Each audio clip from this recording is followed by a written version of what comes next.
Uh-huh. If you told Djokovic, I'm winning the Wimbledon final Uh-huh. against Alcaraz, but I'm losing the Cincinnati match and I'm losing this one, would he take that? Yeah, of course. They would, I right? mean, then he has a calendar slam, you know? Like, Yeah. what else is there to achieve for this guy? I think this is what is there.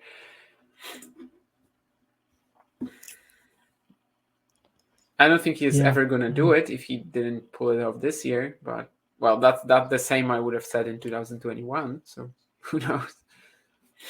Wow. This is a statement win, though.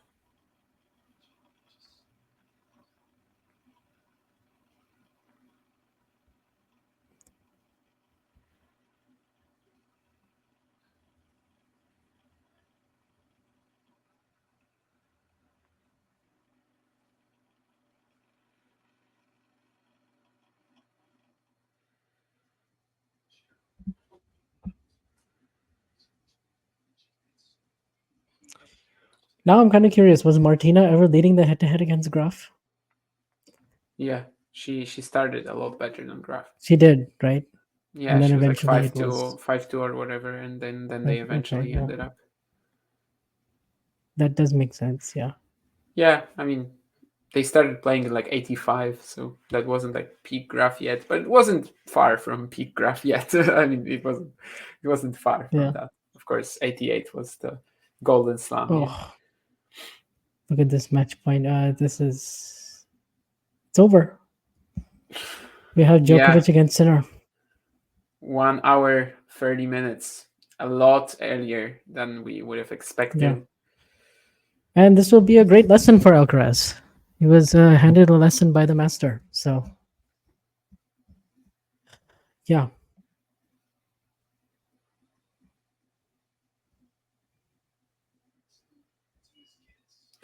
Yeah, and it's going to be a rematch of one of the best matches of 2023, just 5 days later, in fact, which is very exciting.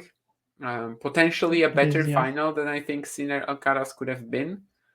Yeah, good, like a Yeah. real big test for Sinner. As I said earlier, like I don't think that this really matters for his 2024 whether he wins this title or not all that much. Like it's not going to change my opinion that he really needs to perform at the slams, and that's like the only thing that he hasn't done. But Yeah. yeah, big test for him to see if he can actually pull it off again.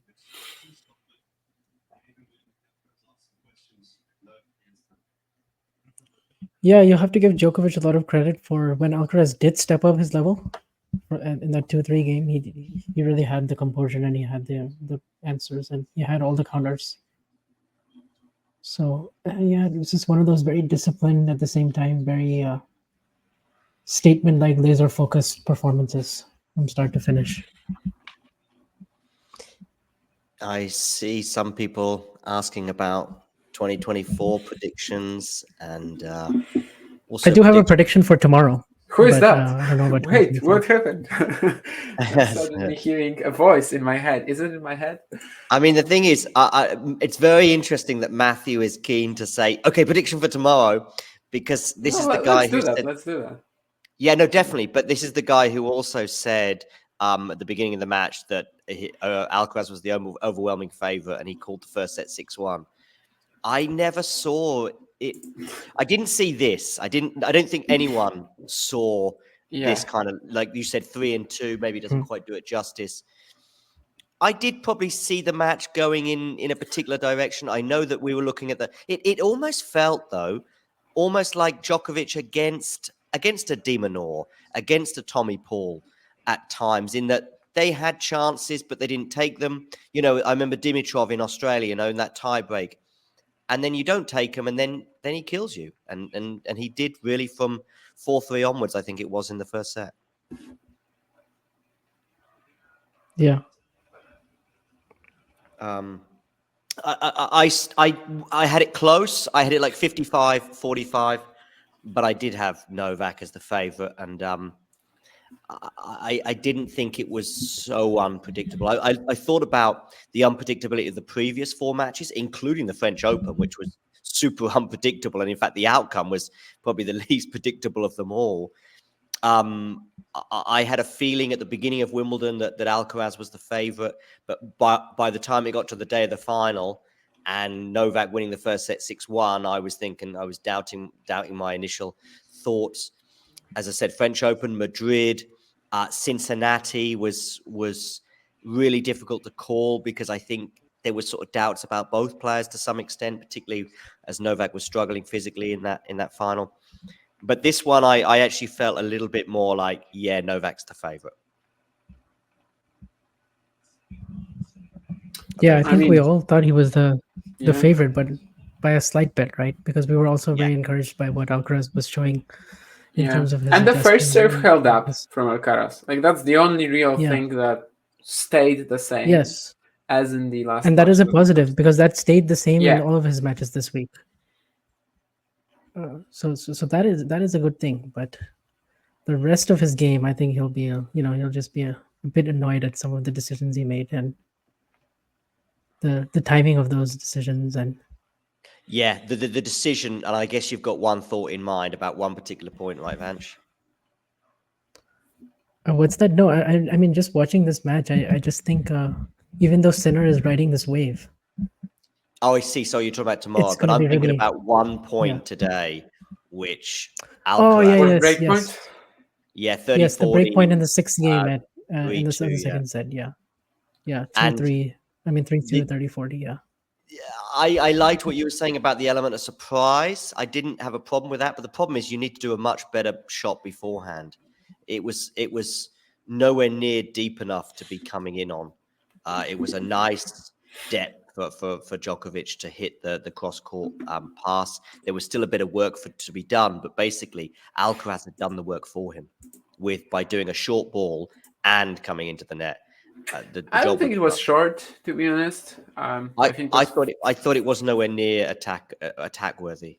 Well, it wasn't attack worthy, but it wasn't short. Like Djokovic was still like a meter or two behind the baseline. But yeah, I would even question if Djokovic even knew that Alcaraz was approaching the net. I think he just played a normal ground stroke, and forehand cross court. And then because Alcaraz was in no man's land, he couldn't volley it. He couldn't track it down. Yeah, awful decision. Absolutely. And, maybe in other parts of the match, his decision making wasn't so bad. What do you think, Vanch? Yeah, I don't think so. I mean, look, like the first 6 games were so serve dominated, and Alcaraz's first serve was holding up, and he was actually applying a decent amount of pressure. The first Djokovic service games were kind of tough for him. Yep. And then it was just that game at 3-4 that he played, where Djokovic managed to get him into more extended rallies. He managed to neutralize the serve better, push Alcaraz in the corners, made Alcaraz overplay on a few occasions, especially on the backhand, which was actually very reliable in the first 3-4 games of the match. And it was kind of just a hot start, but he never really got the momentum. He never really had that scoreboard pressure lead, but Djokovic always did because he served first. And then in the second set, when you thought things could change a little bit, he saved the first break point at 1-all, 30-40, and then once he got broken there, then it was just about saving his life so he could just keep it to one break. And then it just ended up being a beatdown. But the poor decisions were the main poor decision was that one point. Like that was the one really bad decision. Then there were also a few other questionable approaches, like this one slice approach that just didn't seem timely, and he had a short ball, and there was another one where he at 30-all where he went for a backhand slice, and he had a very attackable ball, but he chose to just kind of slice it and keep the ball low. I get what he was trying to do, but it just his mind was just scrambled at that point. And maybe if he doesn't play that slicer, maybe he doesn't go down 1-2 in the second set. So I think we saw a little bit of frustration from him today, right? We saw a bit of frustration with the racket throw, and that's something that's crept in. But I remember saying to people this summer when I used to see him bounce into press conferences and tell everybody how nice he is, and he's still a kid, and he kind of enjoys bouncing into the press conference. But then I did asterisk that by going, but he's just winning. All the times I saw him in the summer, he was winning. So it's easy to bounce into a press conference and be in a good mood when you're winning. But we have seen some frustration from him. Cincinnati final, we remember him punching he was punching an ice box or something. I'm not sure what. Anything to add to that, Damien? he shook it off, in the 2-3 game, and but that was of course the end of the match really when he didn't convert it. But like he was able to shake it off. He was all jolly and bouncing up actually when he won these 2 great points, right, for 15:30. So. And at 15:40, I thought as badly as he's played, or no, not bad. That's the wrong word, but as slightly below par as he had played, I thought 15:40 he breaks here, and we've seen these 2 guys do unbelievable things, even to each other, that anything's possible from that 15:40 moment. Could have been a classic, absolutely, if he converts that. I mean, but that was the end of the match as we knew it, and it really makes you come back to that 4th breakpoint, and that horrible decision. And people might say you're just talking constantly about 1 point and one idea that he had, but yeah, it was so pivotal because that was like the one breakpoint when he really. Well, on 2 of them, he also was in the rally, but like committed an error fairly early. There you actually have like a stupidly good point, which could have set him up for a great patch of play, like from that point onwards, if he breaks, right? He doesn't do that, and of course, then this The is when belief again went as the well. the belief, the Juice frustration. onwards, the belief had gone, and he got broken again. Yeah.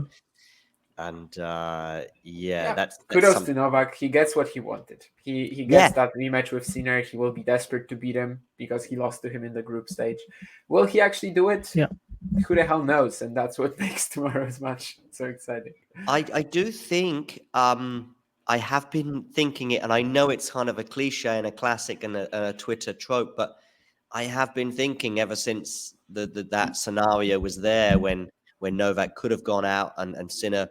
I just thought, I can see a Sinner Djokovic final, and I would go into that with Djokovic as the favorite, despite what we saw 4 days ago. I guess. I think I have to give the edge to Djokovic tomorrow. I really do. Yeah, me too. I just don't. Because of what we've been watching for the last 20 years, albeit not 20 years in Sinner's case, because I wasn't watching Sinner when he was 1 year old, or however old he is. Is he 22 now? Yeah, 22. So I'm not sure how good he was with a racket at the age of say 3, but you know what I mean. With Djokovic, we've seen almost 20 years of certainly 15 years anyway of performing on the big occasion, and maybe tomorrow the crowd in a way and the home thing might end up different in the group stage, second match, inspiring. Maybe that expectation and the Carota boys and the media and the thousands of people that have been that Mario was telling me, and the millions of people watching on TV, and the expectation aligned with the fact that Novak doesn't give a flying proverbial about that. Yeah. Could just as well tip it in, because we might look at that as being something in I nearly said in Mario's favor, no, in Yannick's favor, but I'm not sure if that's going to be enough to carry him over tomorrow. Yeah, I think all of those outside factors that we're saying are really boosting Sinner and helping him play some of his best tennis. Because the question going into this week was actually like, will he be able to? Will the tennis be able to hold up and miss all of that? Will it end up? I mean, he's just so cool, calm, and collected in every way that you always thought there's a good chance he would deal with it well, but you just didn't know. You just didn't. This is the first time he's actually playing not as an alternate. And he does actually have all this expectations, and people are actually picking him to like win the title even before the event started.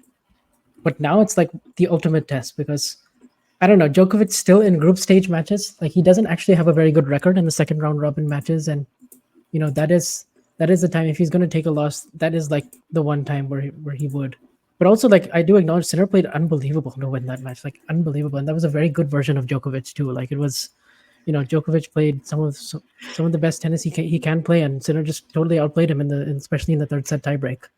So it was one of those team type matches where he completely took it and was all on his racket in the end. But I don't know, tomorrow I just think it's going to come back crashing down to earth. I still think we'll get a good match. I think the Sinner dream will kind of live on. He'll have his moments. It'll be decently tight. It'll be more competitive than this match that we just saw, for sure. I think I'm expecting that much, but I just struggle to see how Djokovic can lose twice in the same week against the same player and Sinner, and just not be super motivated now. And then also with Davis Cup coming up. He's not going to want to mail this match in at some point, you know. There's also a couple of other things. If I said to you right now, one of the finalists is going to, in the third set, start struggling physically, which one is it? Yeah, it's You- Yannick. It's Yannick. It's Yeah. Yannick. And It's listen, Sinner for sure. Yeah. people Yeah. might sort of talk about Djokovic's age, but even more, I think, importantly, they might say, well, he was struggling physically against Medvedev in the second set in New York. He was struggling physically. I haven't seen him struggle physically that actually affected the result since the French Open of 2022, when I think he was struggling towards the end. Wimbledon final. He throws away the third set, basically, because he's struggling physically. Okay. And like he's had these dips. But yeah, most of the time he ends up winning anyway, But of at fourth and course. fifth set, he was more or less okay. Yeah, by the fifth set and by the fourth he was okay. But he's had like these Yeah. little dips for sure. Yeah, and of course in that set we also had like a ridiculous 27-minute game. Yeah. So Yeah. you know, it was like a 1 hour 6-1. I had to take a breather just from watching it, never mind participating in it. But yeah, so I think that even if you just sort of look at other factors that could determine the outcome, I'm not saying that physical will be a thing, although Sinner has had a more physical match today. Oh, by the way, I heard you talking about conspiracy theories. I heard people getting angry, or I saw people getting angry on Twitter that Djokovic was playing the night match today, and I'm thinking, what's going on there? And it's like, oh, but then Novak had a day off compared to Alcaraz. Yeah, but let's be honest, this Yeah. should never happen because there shouldn't be a day and night match. When the semifinals are held on the same day and the final have is them back to supposed back. to be held yesterday, they should always be back to back. It's like ridiculous. 6 Yeah. hours and 30 minutes between one semifinal and the other. It's just the most obvious nonsense. I think that we should Paris get rid Bercy of does them in back to tennis. back, right? Paris Bercy's back to back. I guess they remember just Yeah, want right in now. most events it is always back to back. That is Yeah, that is because it's probably, I just agree with Damien. I think incredibly that's unfair. not It's right. it's Yeah. incredibly unfair, and the only real reason for it is the cash grab. Because if you put two doubles, let's say, early on, then Exactly, two singles, no one is going to buy the tickets for the doubles. So it cannot be two different sessions. Then it can only be one huge ticket, and they don't want to do that because they want to sell twice as many. No, But no, then wouldn't you have to put the that other is just. doubles? Wouldn't you have to put the other doubles on now? I mean, you can put them, both in the afternoon, both singles, semifinals in the evening. I don't see your issue with that. But then you wouldn't sell. Oh, I see. Put both singles afternoon and evening. matches. So play both doubles matches and then play both singles matches. Or the other way around. Yeah. Whatever. Four Yeah. on the same center. That's Four on the center the court. way Let's it's start fair. with the doubles. That's the way it's fair. In doubles, I it's not agree. a problem really because doubles is so much less taxing, right? And no one really plays ATP finals singles and doubles. Like it hasn't really happened in ages. I mean, the main issue would be that it would go to 1 a.m. or something like that, which is very possible. Why? You know? I mean, you can start at 12:30. No, I'm saying right now that the main issue is that that this 9 p.m. match, they could easily be punching each other till 1 o'clock in the morning. Although one thing compared to Paris is that I think the match tomorrow is traditionally about 7 or 8 o'clock, isn't it, in the evening, as opposed to it's not an afternoon match. It's a night, or at least last year it was definitely nighttime, like 7, 8 o'clock. Nito ATP finals schedule. We are at 6 p.m. Yeah. 6 p.m. local time. Yeah. Okay, so it's a bit earlier than I thought. So at least it's somewhere in the evening. Yeah, that's fine. Of course, I'm actually going to be back, I think, home by 6 p.m. So that's good for me as well. I think I'm actually going to be more or less precisely home at 6 p.m. because I also have to drive back from Gdańsk after I fly. But yeah, basically, it's just ridiculously unfair. I was just thinking about this on the courts in Santander today that like Sinner and Medvedev have just finished a 3-hour match, and it's 4 hours before Djokovic and Alcaraz even get onto the court. It's just a ridiculous decision that has, like, the players are not, the consideration about the players' health, the match itself, the quality of the game, that it doesn't play into it at all. It's only really the cash grab and the fact that they want to sell tickets, more tickets than they would the other way around. That is possible, Matthew. That is possible. And I think it may have helped him on Wednesday or whenever they play Tuesday. I just don't know if it'll be decisive enough tomorrow. Derek here as well is excited about 2024 with the generational stuff. Somebody asked earlier on, by the way, and I found quite an easy answer to this, was like, could Sinner be world number one next year? And my answer to that was probably not, because he'll probably have to win 2 Grand Slams to do so. And he's never, I'm not even sure he can win one, not yet anyway, because we haven't seen it.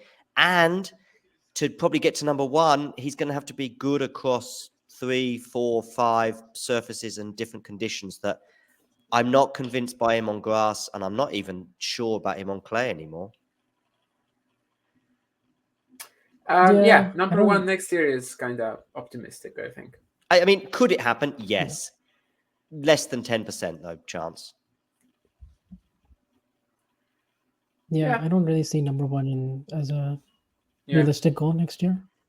No. But like number 2, number 3, sure. If it happens, it happens, But it'll be as a consequence of winning at least one Grand Slam, which will be the thing. Yeah. Most of the time you need to do it unless you're Marcelo Rios, yeah. I guess he must have crept up or for slowly. a long while, Caroline Wozniacki. Indeed, yeah, almost as long as some of the rallies that she would get involved in.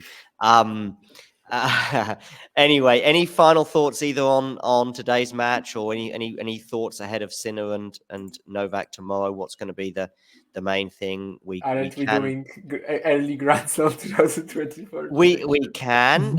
We'll do that in a second. We'll go crazy on that in a second. But just before we do, any final thoughts, particularly on maybe tomorrow's match now? Any where's it going to be won and lost? I think we're all sort of going towards Novak in a sort of 60-40 ballpark area. Where could Novak lose it or Yannick win it, by the way?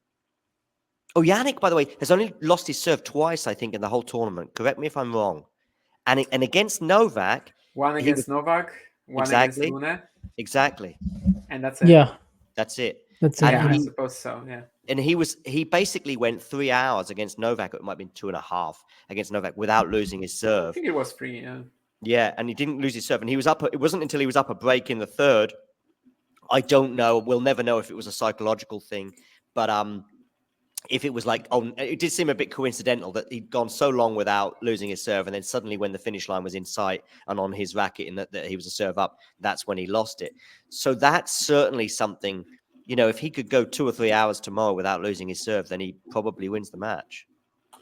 I guess I'll start and just quickly say that to me, it's simply like Sinner. It's Sinner who has to execute his game again at like this crazy level, and find all the risky shots. And Djokovic just very much can play like this super efficient, defensive, maybe let's say counter-punching tennis that he played today, and maybe it will be enough, especially if there's some tiredness and mental fatigue for Sinner, which there very well could be. So, like, in that sense, I think the pressure is on Sinner to keep this up, whereas we know that Djokovic will. Djokovic can easily play as well as he did today, tomorrow, because it's just like his 80% game, it seems.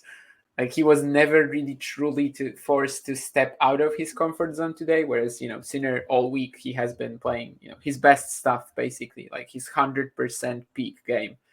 And, that's the only reason why I'm sort of tempted to side with Djokovic again, just because it seems to me that, he went with Djokovic toe-to-toe for 3 hours and prevailed one time, but I'm not positive that this is going to happen again.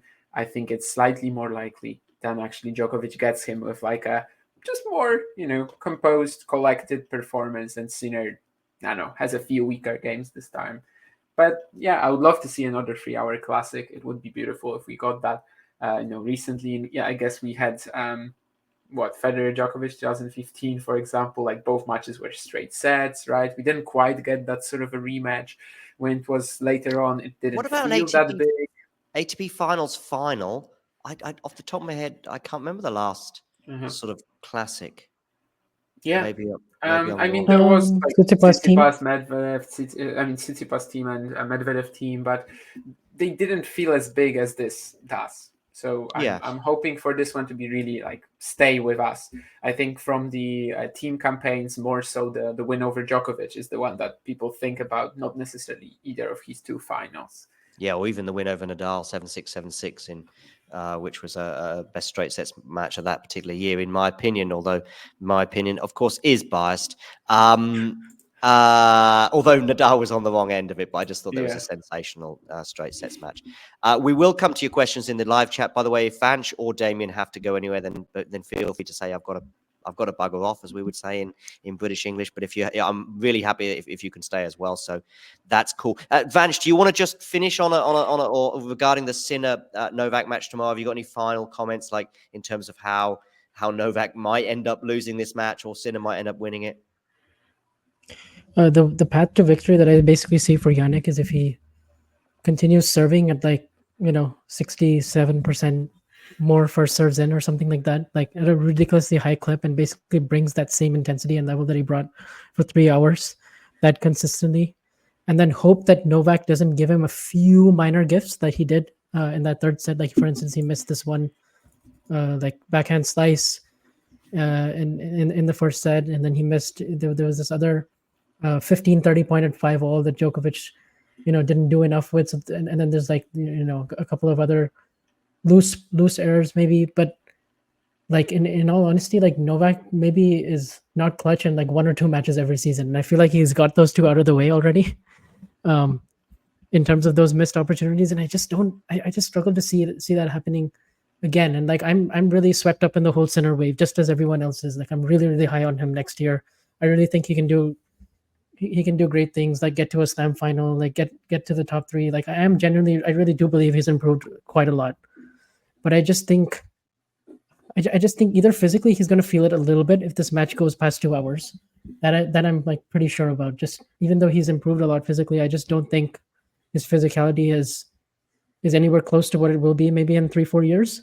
And also I just think Djokovic is going to play at a much higher level, and after this match I just think he's peaking at the right time, and my prediction is 2 tight sets. I'm going to say one of them is a tiebreak, but I'm going to say Djokovic wins it in straights. Okay. I'll go something like Novak in 3 sets, but as Damien says, it's all about really, and I do get it, it's about our level of confidence in the outcome. It could be 7-6, 7-5, and that would sort of also reflect a sort of 60-40 balance too. Yeah. It could be 6-3, 2-6, 6-3, and that would, arguably be something quite similar.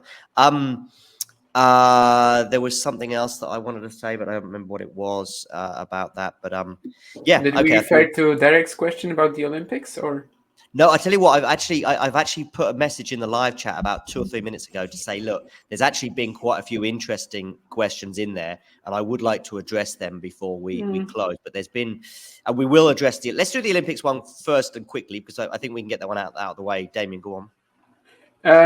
No, I mean, it doesn't anymore. They eliminated it, just like they scraped the points of the Davis Cup, just because there's no, it's not open, right?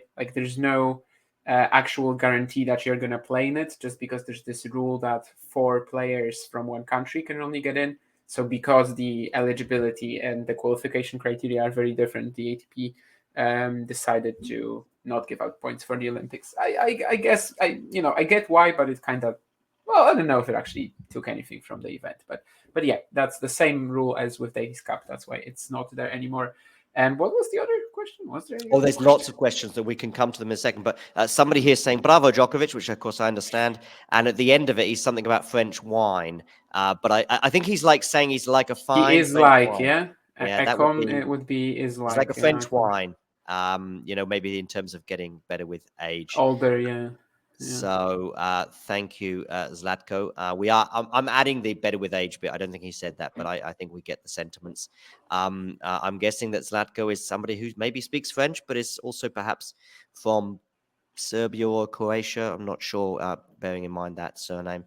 One of the Balkan countries anyway. So thanks, Zlatko. And make sure you hit the like button and subscribe if you are new. Give Damien and Vanch a follow. Check out Zlatko, I'm guessing, is probably a Djokovic fan and therefore is not quite so keen on the Igor and Carlos show that you two present. But to be honest with you, I don't mind. Check out the Mario's podcast. Yeah, I check out exactly Novak Weekly. I check it out from time to time. In fact, somebody on this show right now has even appeared on Novak Weekly. And it isn't me or Damien, so you can all do your maths regarding who it was who appeared. So, I mean, I dip into that one from time to time. So I think it's always good to have a quick look, see what's going on elsewhere. Okay, yeah. So I'm going Novak in 3 tomorrow. What are we going anyway? This is at the end of the match. When I must say, when Matthew wrote this, I think was really clutching at straws, because I don't think Novak Djokovic is quite like Andy Murray in this current form that Andy Murray's in anyway.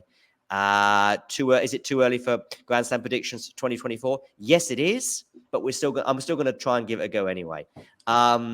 The Sinner one, I think, is probably the most interesting, because anything between 1 and 3 slams for Novak. Oh, so that's how you want to do it. I thought it was going to be like Australian Open, boom, boom, boom. Roland Garros, too long, boom. so we could be here till... I don't know. I've got the Davis Cup to attend, and I think... No, but I just meant, Australian Open winner. I mean, we could Roland do that. Garros winner. I would rather just look at a player. Okay. And, I mean, we could also say that. I can go Australian Open right now, Djokovic. I can go French Open. I'll go Alcaraz. I'll go Wimbledon, Alcaraz, and US Open, Sinner, just for whatever reason. But that's almost the same as mine, actually. But the US Open is yours? different. I was just really eager to hit you with my US Open prediction, which is Holger Rune. Holger Rune, okay. Why Holger Rune? I don't know. I just feel like he's, at some point he kind of, I don't want to say wasted the 2023 season, but the physical issues in the second half certainly ruined it for him a little bit. But before that, he was on track. I feel like he will be, increasing. He will be going upwards. He will have a good trajectory in 2024. And by the US Open, I could sort of imagine him being a slam contender already. And the US Open is usually quite wild. I feel, though, because the first 3 I wanted to go exactly for the same as you. So Djokovic, Alcaraz. And I feel wrong. It feels wrong that I cannot include Sinner. But the problem is that the only slam where I really feel like I should include him is the Australian Open. And I just feel like it might be too early. Like the first one might be too early. And that's why I'm not including Sinner in that. Although I think maybe what are his results in New York compared to Melbourne? I thought New York was they were good. Better. They were okay. I thought New York slightly better than Melbourne. I mean, I know he's been at 1 quarterfinal in New York, 1 4th round. He doesn't have the greatest of results in Melbourne, but he lost to Tsitsipas in the 4th round, which was a bit of a. And he lost to him in quarterfinal. Semi-final, sort of. Yeah, and also quarterfinal 2021, and in 2022 it was like a bit of a semi-final, if you may. Like if Sinner beats Tsitsipas. I think he lost him in 22 and 23. But the whole idea is that instead of 22. But I just mean that this year, 23, it was like a bit of a semi-final, because if he beats Tsitsipas, he probably makes the final. That's what I meant. Yeah, I just mixed up the dates. I just mixed up the dates. There was a bit of shade from Anneka Runa regarding Mouratoglou today. I don't know if you saw that. Basically about how he's going to be much better prepared with Boris in his team. Although this is not the post, this is a different post, and it's an interesting one actually, because she said something that was definitely a little bit of shade on the Mouratoglou thing for sure, but I can't find that message right now. But I have found this one just by chance, which I think is really interesting, because she says, looking back, I would never have imagined it was so much harder to consolidate a position than getting to it.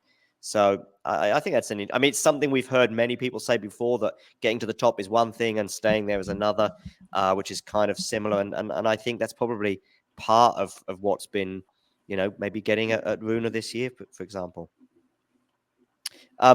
Anyway, the 4 slams next year, Vance, are you going to be crazy enough to participate in this trivial game? To be honest, I don't really want to, because every time I make these early slam predictions, and they just kind of bias me when I actually see the draw for the first time. Mm-hmm. So then I'm like, well, I predicted this before, so then it would just be me not, doubling down on it. And so, I mean, I'm fine with you not predicting. I don't really like to do that. But I also think anybody that holds. Although actually no, Leah, let's hold Damien to that Holger Rune prediction, just because I don't think it'll happen. So that'd be funny. But generally. Yeah. Listen, if you go into a tournament and if you say Matajan has got a chance of beating Alcaraz, for example, or you say, I think Sabalenka's going to win the Australian Open, then you can float on that for a little while. I think right now, even Australia, I think it's still a bit of fun, really. Although Australia is probably a little bit less fun because I think most of us will go Novak.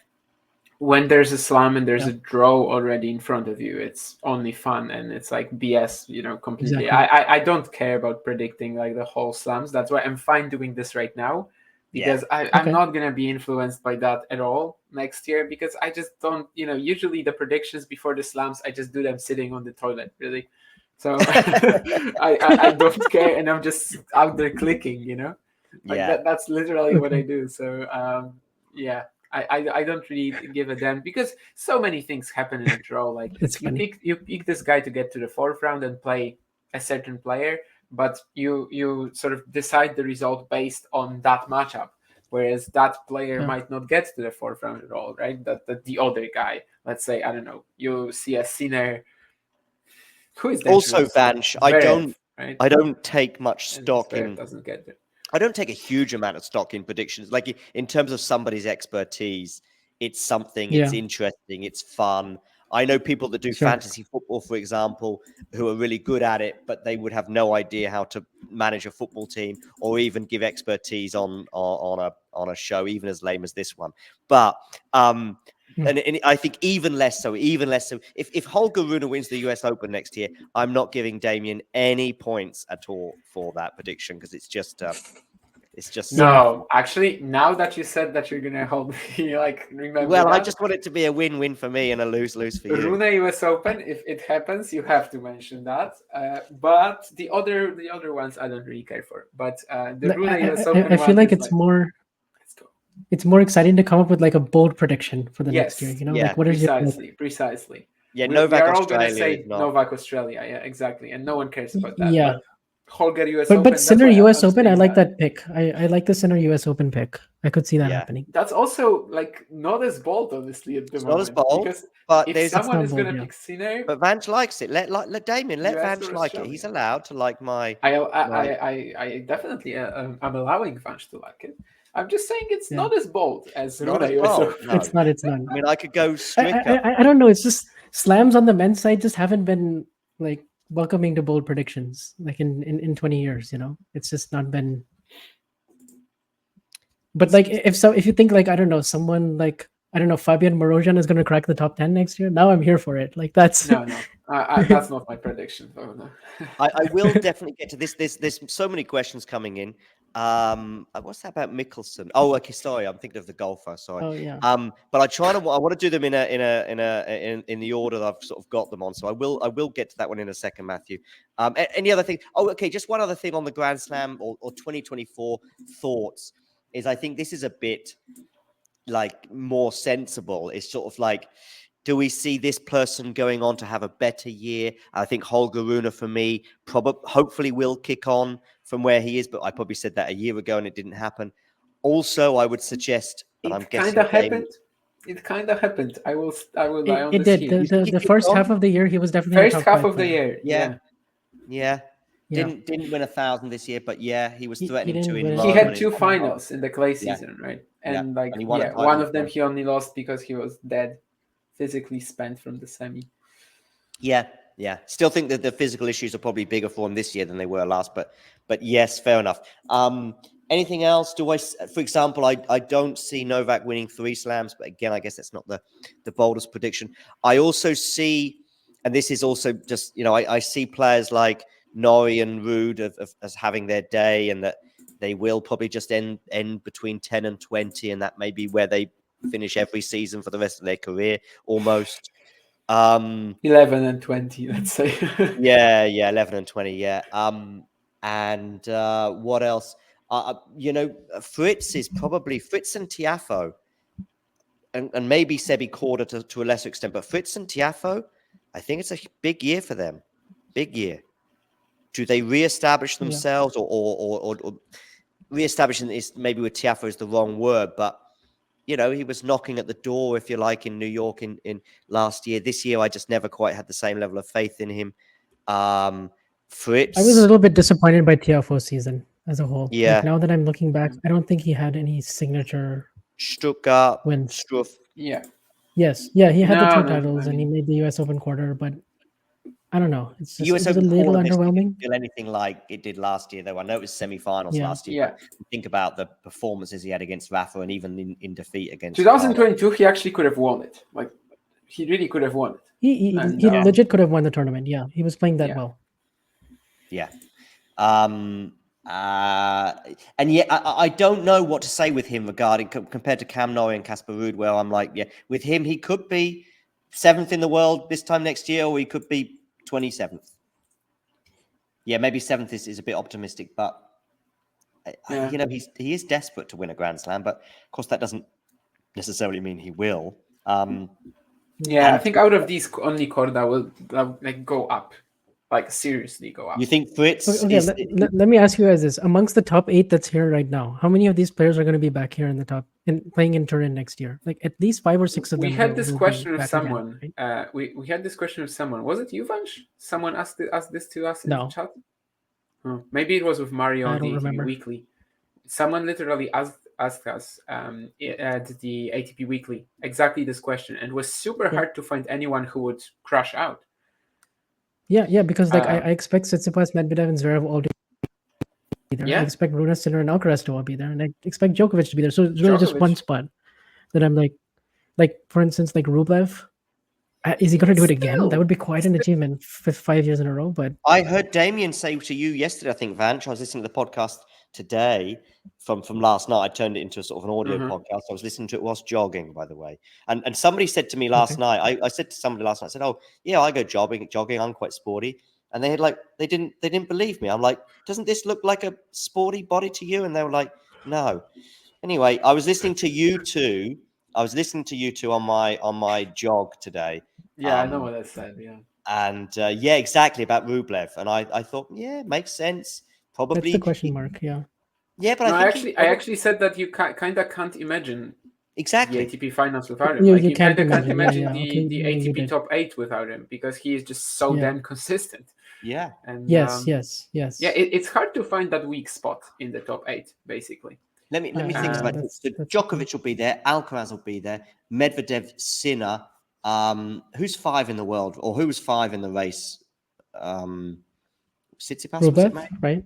Rublev. Oh, Rublev, yeah. I mean, Rublev is 5 right now, but yeah. And then it's Holger Rune, and who am I missing?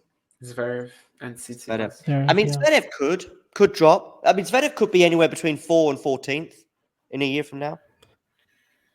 Yeah, I don't see him such dropping a weak because first half of the season, right? Because of the first half of the year. Yeah, he was still trying to regain his form. But I just don't know. I don't know if we may never see, and it might not just be the injury. It might just been that was his moment to strike, that 2022 period when he beats Alcaraz in the quarters and then obviously plays Rafa in the semis. It is something that I've thought about, and I'm not sure we've seen the level of consistency he had. Of course, he was in the Madrid final that year. He's somebody who's, more adept on clay than he is on grass. And maybe there was slightly less. He was also in the French Open semi-finals the year before, 5 sets against Tsitsipas in 2021. And I don't know if we'll ever get. And it might not just be his level. Maybe his level is close to what it was, but eventually he's going to run into Djokovic or now Alcaraz and probably soon. Yeah, but as we saw this year, this doesn't matter, right?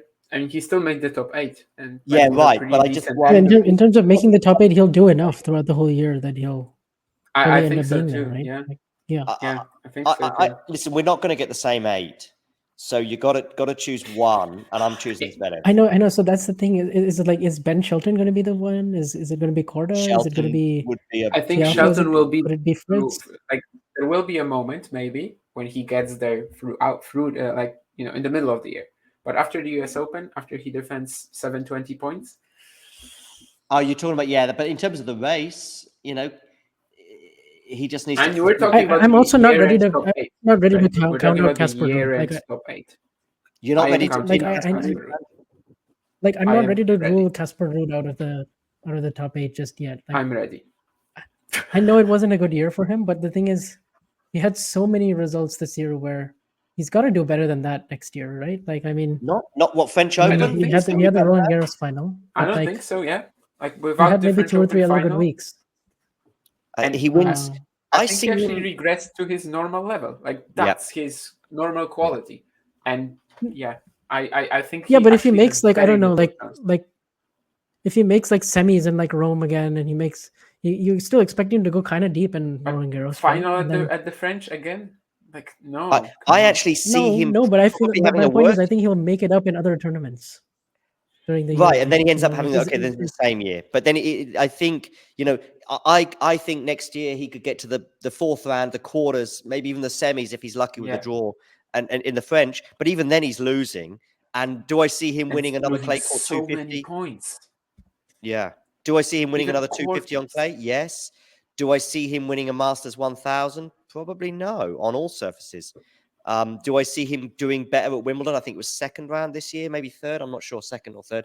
Liam Brody. He I know his name. he either loses second should round or he know gets it. to the final. Like that's the only thing. But like second round or final. 840 points. Let's say he makes the quarters at Roland Garros. He loses 840 points. This is so hard to cover for it. I don't think he's going to make the top 8. Dimitrov is an interesting but like let's say shout. he makes the quarters of the US, quarters of Australia. Let's say he has like a run to the final. There's always that one Masters How does every he year, make which the is like quarters of Australia? Oh, by the I don't way, know, he you two could, should right? do a Like, you should do a Casper and Cam show. Casper Ruud and Cam Norrie. They're the same player. They're the same player. If you take out the French Open for I don't know if it's. they're the same player. I don't know. And I feel like Casper's been we're a little slightly lucky at underestimating him. French Open I think he last can. I mean, this year, of course, he can do better as a than whole, that, of course, Ruud has a lot more results and achievements. But why do you think like he Dimitrov is more of a 6 through 10 guy. I think 11 is. I don't know. Like is that where he is now? 11.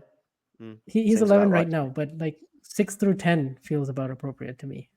To me, no. I would put him much lower. Is that too high? 20. Yeah. Just really? because you've got the French Open final, and like without it, he's like what 20? He's Norrie basically without it, and I mean that's the results that he's been getting. Ruud without the French Open. Dimitrov, why did I say it was an interesting shout? Because there's really a lack of other contenders, and he had a very good finish to the season. I just don't know. It could be Hurkacz again. It could be Hurkacz. Yeah, Hurkacz, Shelton, Korda. Hurkacz is like Shelton to me, where he will probably get into the top 8 at some point, but I just don't know if he's going to hold up after Shanghai drops. And I mean, Tsitsipas, if we're talking about the race, he'll probably end up getting there. But immediately, Australian Open is a big concern because right away he's defending those final points. And so I do think he might fall out of the top 10. Yeah. So okay, listen. Trouble. 7 of the 8 are making it next year. Yeah. Or which one of these 8 is? And I've gone Zverev. Which one of the 8 is the lead? Which one are you going to pick? Is the one you think is going to drop out if there's one from the race for next year? I'm going to put in Shelton, and I'm taking out Zverev. You don't have to put one in, but take one out. You can't have you can have the same 8, but I think that would be a unusual. It would be unusual. I know that the only reason why I feel like it's possible this year is like people always feel like that. Like they just see, oh, so Ruud has been so good this year. Auger-Aliassime has been so good this year at the end of 2022. And they're like, who's going to drop out? I mean, it's going to be the same top 8. And it's not. I mean, 3 of them, I think, dropped out. And 3 is about average, I would say, or 2, something like that. Yeah, about average. probably about 2, 3. I really have no clue. Rublev is probably like the easy answer, but I feel like he's so consistent that he probably will make it. More consistent than Zverev, in my opinion. But yeah. I mean, Rublev got to the quarters. Rublev took a set off Djokovic on grass. No, I don't even want to talk about that. But Tsitsipas maybe. I was just thinking about putting in Felix. I was really considering it. I mean, that's a big call though from where he is right now. But because look at February, it's all indoors, and then October, all indoors again. Like he can just rack up so many of these points.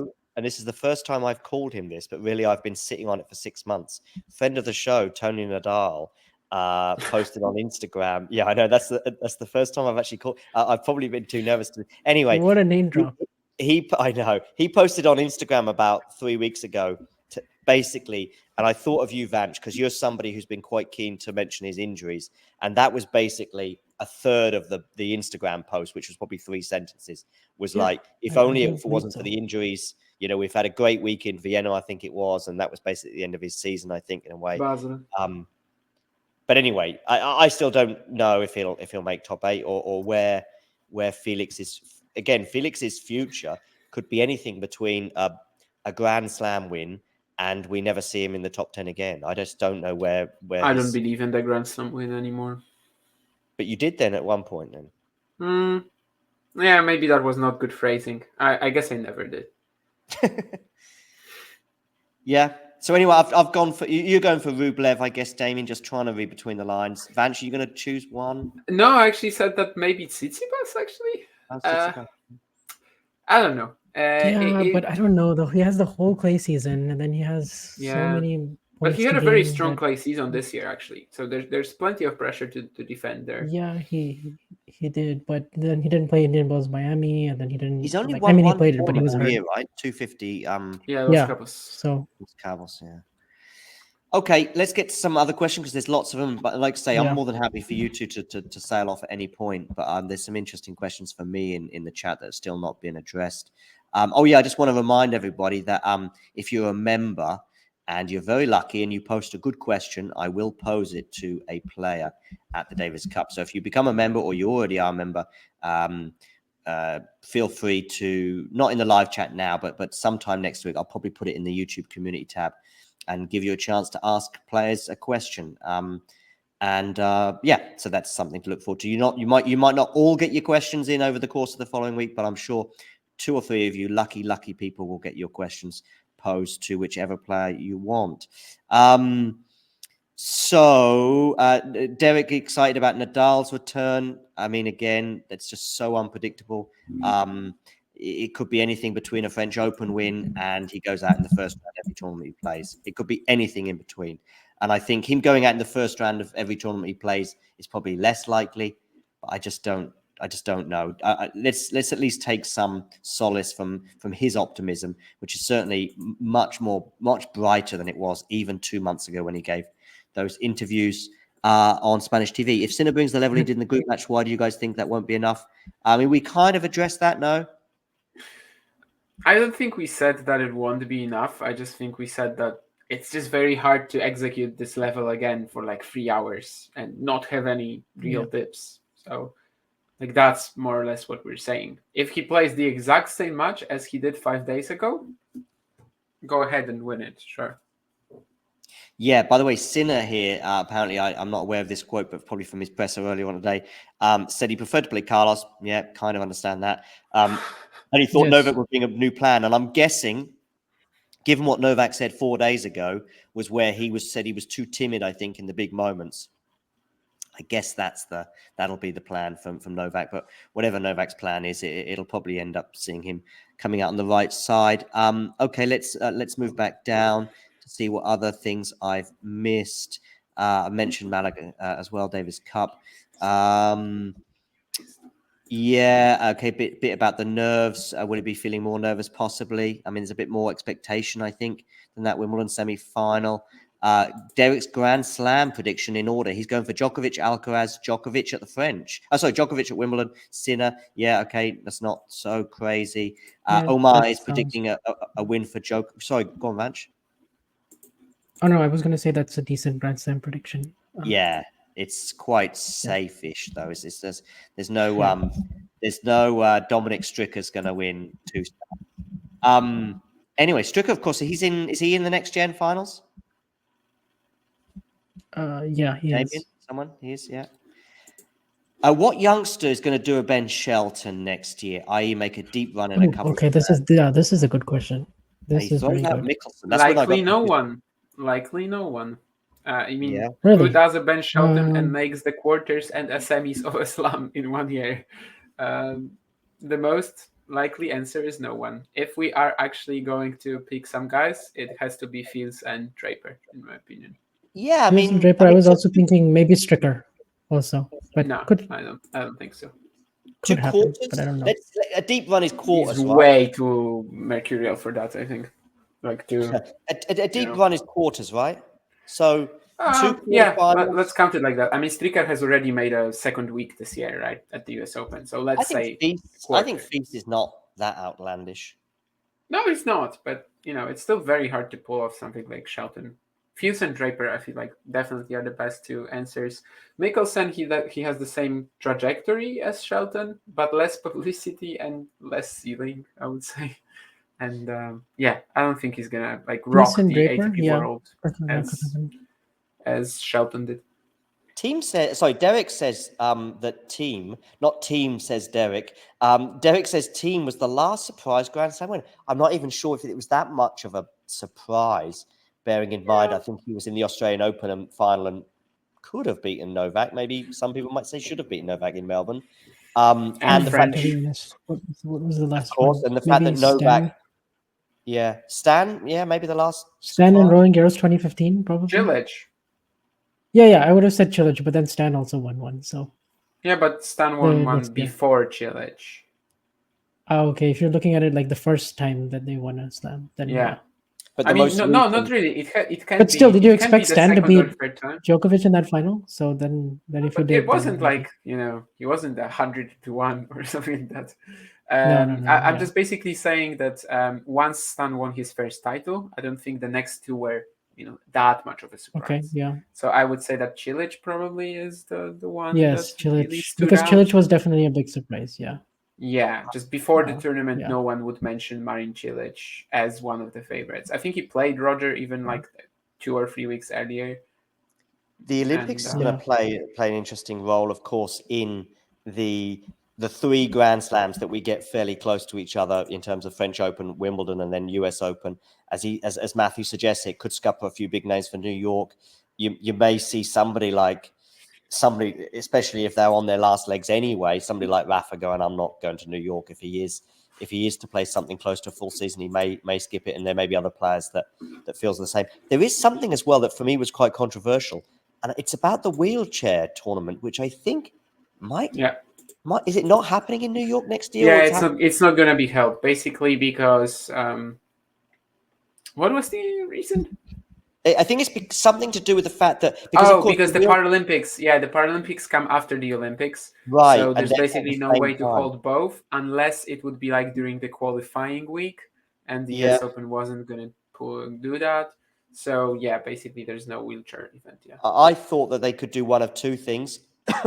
One would be hold it during the qualifying week. One is to just give it its own separate slot, and I know it would be a huge risk, and it may end up being a financial loss. But let's go for it. Maybe watching wheelchair tennis at the same time as everything else is going on, maybe that does harm. I mean, maybe if there was wheelchair Grand Slam on when there was no other Grand Slam, especially if it was on at the same time as the Laver Cup, you know what? I'll watch the wheelchair tennis over the Laver Cup. John, you're kidding yourself. I wish that was true. That was true, but of course that's not going to be a possibility. I would personally, if I was in charge of tennis, which I'll never get close to, I would say let's take a risk and let's put it on a couple of weeks after the slam. And you'd lose money, but you'd lose money like Caitlin Thompson. But anyway, I don't know if I think the only real way to pull it off is to not hold it at the US Open, like just hold it at a smaller venue someplace. That we're actually holding the US Open there this year.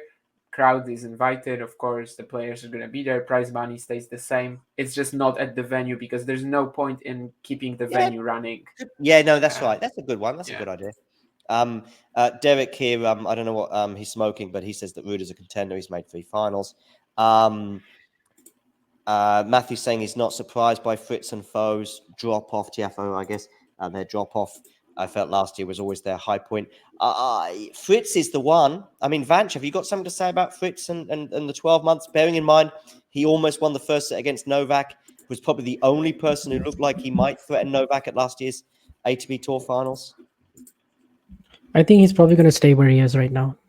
That's my prediction. I think he's going to stay somewhere in that 9 to 12 range. Yeah. And honestly, I think Foe can actually get a little bit higher than where he is right now. To me, he seems like he could also be like, maybe there could be a real race for who's the American number 1. I could see that happening. Like between those two, and then kind of same with Paul. I don't know actually if Tommy Paul can get much higher than where he is right now, like 12 or 13, right? Yeah.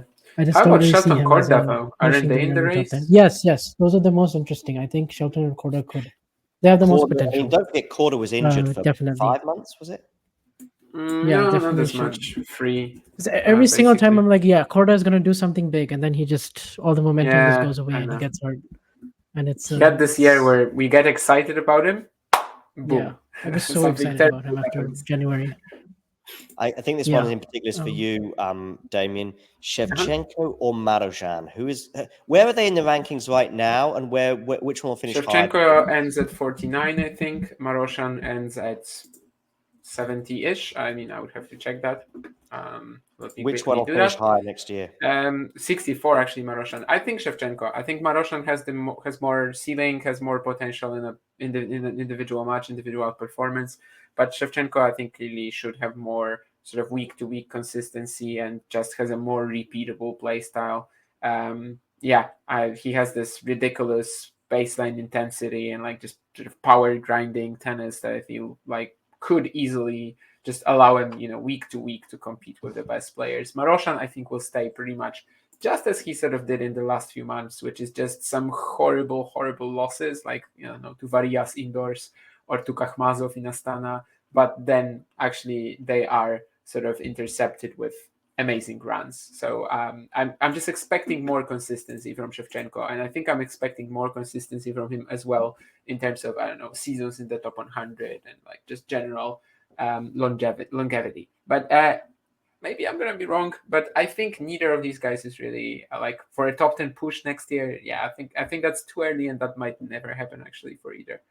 Maybe I don't know. No, I'm not gonna say that because that would have been very bold. But yeah, not next year, top 10. I don't think so. But yeah, Shevchenko I think will finish the year higher, just as he did as 2023. This is a bold one, although it's a question, but I guess there's somewhere in there it might be a prediction. Maybe Carlos won't make the top 8 next year. I feel a slamless year incoming. Nah. No, of course. I think we're going to dismiss that, but I think It could be slamless, but it could be slamless, right? It could be That's not out of top the 8. consideration, No. but like out of top 8 without injuries, nah. I mean, I think it's obviously looking at his post-US Open, or maybe even inclusive of US Open form. But actually, in a way, I'm going to put a positive spin on Carlos's ATP Tour Finals, in that maybe we've just seen something from him akin to his 2021, 2022 Wimbledons, where, he's on the verge of winning a Grand Slam, although we didn't know that in 2022. He was on the verge of doing big things in 2021, and maybe we've just seen this is his first ATP Tour Finals on that court, on that speed. You could hear his frustration with it in his press conference a couple of days ago, but there's no reason to say that he won't be there next year, and also maybe even winning the thing. I mean, that's how he adapted, and winning Wimbledon was a far trickier task to do as quickly as he did, in my opinion, than winning the ATP Tour Finals. So. Yeah, and also, going slamless could happen, but he could also win 2. Neither of those would surprise me. But what would surprise me if he doesn't finish in the top 8? Yeah. Oh, tennis Twitter is sort of changing this slightly as well. I mean, I sort of just no, we never talked about top 10 tennis Twitter. No, I think it was me who sort of added that element to it. Oh, okay. When it comes to deep run at a slam, maybe it's actually Maroshan who has a better chance of just because he can fire up for a week. But yeah, both guys could easily make the second week of a slam. Why not? Maroshan made the quarters in Shanghai. Shevchenko kind of hasn't pulled it off yet, but had a very strong finish. Yeah, I'm open to it. This is really random, but what about Borna Coric? He's not really been in the picture since the US Open, and he's been injured, but he's somebody who can just randomly rock up and just win get to a Masters final, especially if it's on a faster surface. Yeah. And then I also can't dismiss the consistency of Khachanov in the majors as well. I think he'll probably be a decent-ish factor too. Yeah, but he's probably again going to be he's probably going to finish in the 10 to 20 range, I would say. He's not going to break through the sort of barriers that have. And Khachanov's consistency, in terms of semi-final in Australia, quarter-final in the French, semi-final in New York, I think it was. That was the sort of run that we were looking at. And in the end, he ended up getting injured this year. But actually, each match he played, again, draw dependent, it was like, yeah, I think Khachanov will win this one. The only one I remember him winning that I didn't expect him to win was against Sebi Korda, and that was because Sebi Korda was basically injured in the Australian Open, and we didn't really see him fit again until, I don't know when it was. It felt like it was Queens for me, but it could be. I think he probably played once or twice in between. But yeah, so Khachanov's consistency, applaudable, but actually not as big an achievement as maybe it looks like at first. Yeah.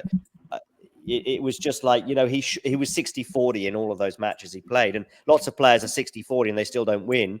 We know that, but he probably does and will win 60-40s more often than a lot of others because he tends to be a little bit more risk averse. By the way, one player who has had a very poor year at the slams compared to his ATP performances, but I actually think he might turn it around. Mm-hmm.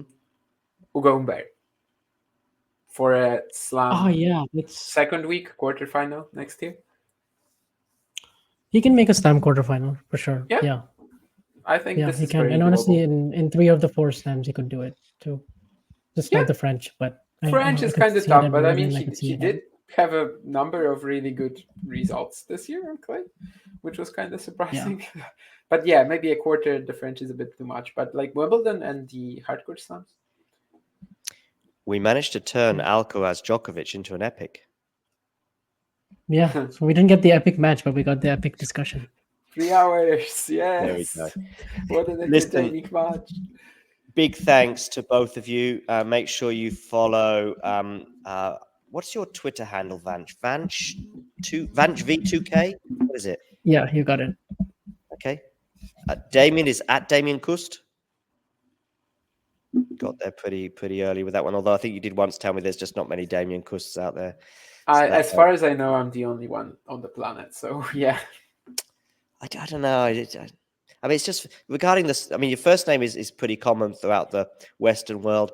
Your surname is depends. Sometimes it's different spelling as well. Yeah.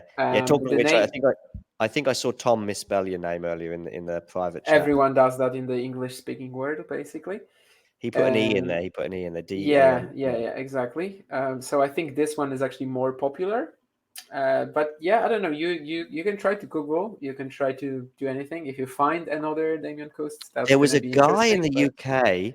I can't remember his name now, and I should do because the whole premise of his show was to find people with the same name as him, and it was surprisingly entertaining. It was surprisingly entertaining.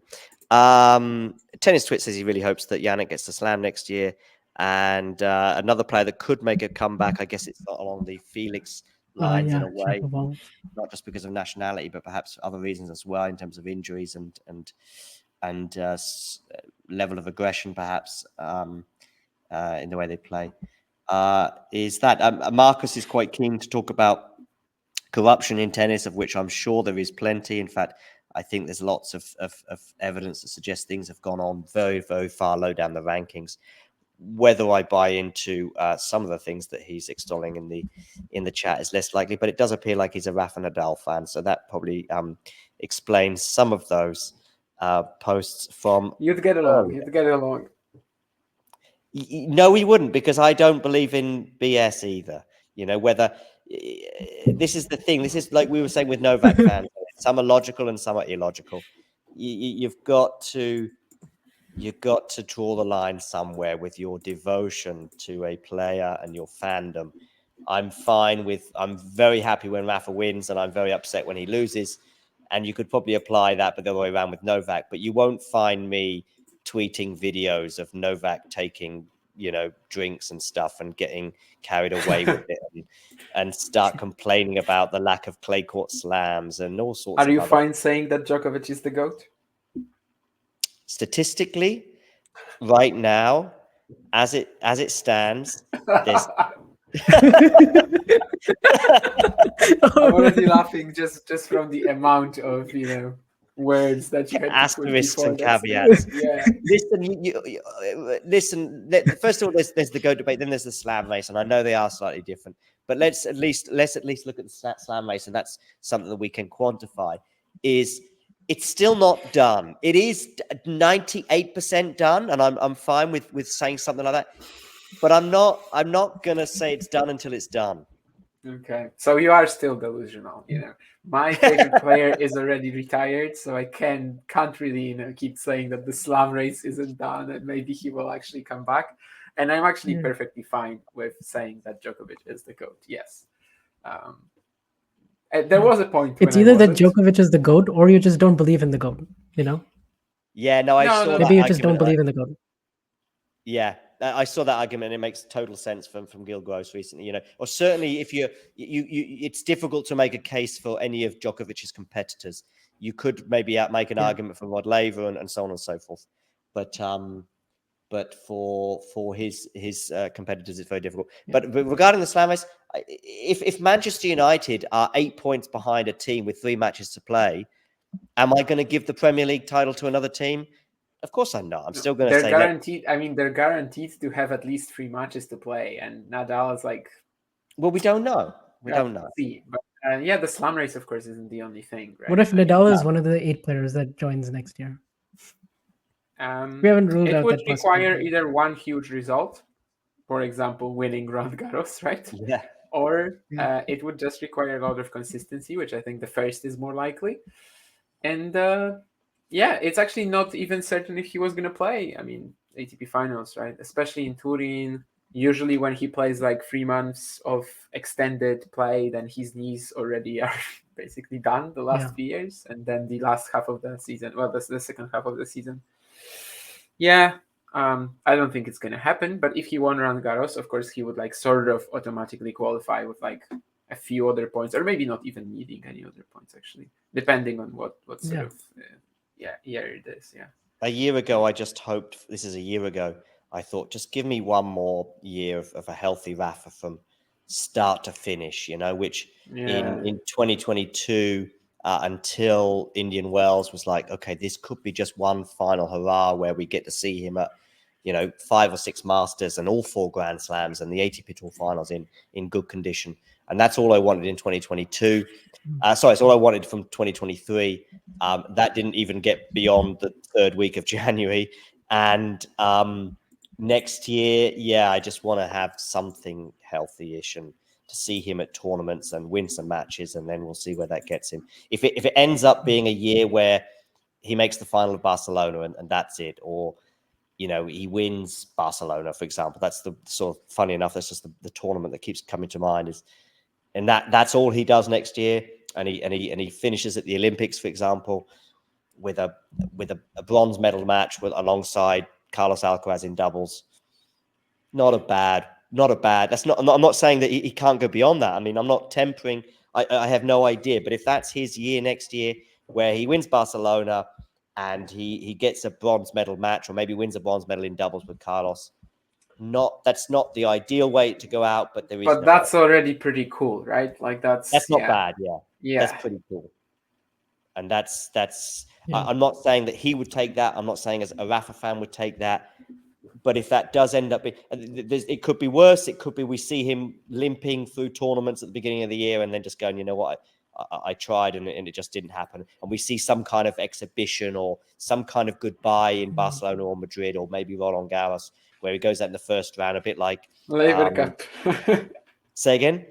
Laver Cup. Laver Cup, yeah. But I mean, I could also see a sort of, a Songa kind of goodbye at the French Open, if you like it, like he had with Casper Ruud in the first round. I think it was about 18 months ago. I mean, that's actually the sort of worst-ish case scenario. A good scenario is the one I painted with Barcelona in the Olympics. A sensational scenario is a good run at Roland Garros, and who knows from there. What's your answer to this? I actually don't know what you're going to say. There is a very easy answer to that. Really? Is it just Alcaraz? No, it's just anyone who's playing Novak. Really? Oh, okay. It's like really? that? Yeah, it is. Yeah. Oh, you never really showed it too much. No, I tried to hide it. This is the first time I've ever. But it's the same. I have no problem with Novak fans saying that particularly during that purple patch that Rafa had, and I use the word purple in particular because, of course, that's what he's wearing in that period between January and June of last year. And it makes total sense that your biggest rival, you want them to lose. I have no. There was a time when I did that too with Federer. Yeah, of course, with, it's with the complete. rivals of I don't know why Djokovic and people Nadal. get in football. Every time I watch Liverpool play or whoever the nearest challenger is to Manchester United at the time, I want them to lose. In football, for some reason, it's like more acceptable. It's more acceptable because for there's people, this identity and this yeah, thing that you have with your city and your even color. people in the media sort of just have their favorite club and like everyone knows about it and it's okay. Whereas in tennis, like Yes. you're Existed in tennis 30 expected years not ago. to have anyone. But it that didn't you like. exist 30 years ago. I was a Becker fan, but Edberg didn't bother me. I wasn't obsessed with Edberg or anyone like that. I preferred Agassi over Sampras, and I probably wanted Sampras to lose most of his matches, not because of any particular grudge against Sampras. I just want to have an exciting Wimbledon. And I found Sampras' style of tennis not so pulsating. I had a huge amount of respect for him, but I wasn't able to jump on social media and get angry with a load of other anti-Sampras fans, possibly. So that probably tells you something there. But yeah, regarding an actual player, players that I enjoy, yeah, I do like Carlos, but I'm also kind of looking at the tournament. Like Carlos plays Struff, and I wanted Struff to win all day long. But that's nothing about liking or disliking Carlos. It was just like, this is. I saw Struff come into his press conference on the Friday night when he'd won his semi-final. I thought, God, 33 years old. You know, Carlos has got 10 Madrid titles in him possibly, and Struff has probably got one potentially. So I'm kind of looking at narrative normally. Yeah, but if Struff was playing Nadal, that would be completely. Oh yeah, right. Of course, that goes out the window. Yeah. Yeah. That does. I had the same all the time with when I was like hardcore Federer fan. Yeah, like any good story or an opponent of Nadal, Djokovic, I was definitely rooting for them. But if it was against Federer, it could have been Ivo Karlovic, my second favorite player of the time. Playing Federer, I would have always rooted for Federer, even if it was Karlovic's, biggest match of his life, a Grand Slam final, 1,000, I don't know, something like that. I would still be rooting for Federer. People are always asking me when Hurkacz plays Federer, for example, like, who are you going to root for? And I'm like, what? I mean, super easy. Yeah. Obviously Roger. I mean, I don't care, really. Obviously, it's Roger. So, yeah, I totally get that. Of course, I've been sort of ridden of that. I find it a bit unusual when sort of neutrals-ish sort of go for one of these three, if you like, in a particular match, just because they're like Andy Murray, okay? I know him and Novak go back quite a way. I was shocked when he said he wanted him to win the final against Casper Ruud. I mean, does he dislike Casper Ruud? Does he like Novak that much? I don't know. That was a really surprising standout Probably statement. likes Novak, right? I mean, yeah, right. But I don't know why you would be keen for someone to win a 23rd Grand Slam over someone who's never won it. Yeah. I mean, I don't know. Sort of friends with Novak, whereas with Casper, I know he is just sort like, of friends, yeah. Colleagues. He was quite firm with it. He said, I really want him to do it. I was like, okay. 23rd, that would be French this year? The French Open, yeah. And against Ruud. And I was just Ruud. You mentioned Ruud. Yeah. But I'm thinking he's going to do it anyway, almost certainly. So, and if Novak ends on 20, I thought that was a surprise. But I sometimes see sort of semi-neutral fans going for Novak. Sometimes you see it in the stadium where people who don't know a lot about tennis, they just go, okay, here's probably a good example. Yeah, people don't know a huge amount about tennis. They end up supporting the well-known player. It doesn't matter if it's Novak, Rafa, or Roger. And again, I'm thinking, if I knew nothing about a sport, I didn't know a lot about the two football clubs in Seville. But when I arrived, I was like, I'm going for the little guy. So I went for Betis, one of the two clubs in Seville. They were the ones that didn't win so much. I support a big club anyway in Manchester United, or I have a favourite in tennis such as Rafa. I've got one of the big guys. I'm going for the little guy. Tiafoe, by the way, was someone also that sprang to mind with that question. He's fun. He's exciting. He's a good guy. I think it would be nice to see him win a slam. It's funny, he picked out Wimbledon earlier this year as the one I think he'd most like to win. I thought he'd go for New York, but and hearing players like Anjabeur on the women's side as well, when you hear the players go, I just want to get it one day, just one day I want to win a slam. And when you hear like Tiafoe saying that and Ons has said something similar, you go, yeah, I do want that to Yeah, happen. right now, if there's one player, man or woman, that I want to win a major really badly, it's got to be Jabor. Like, it has to be Jabor for me. Like, just her winning a major one day would be such a great story.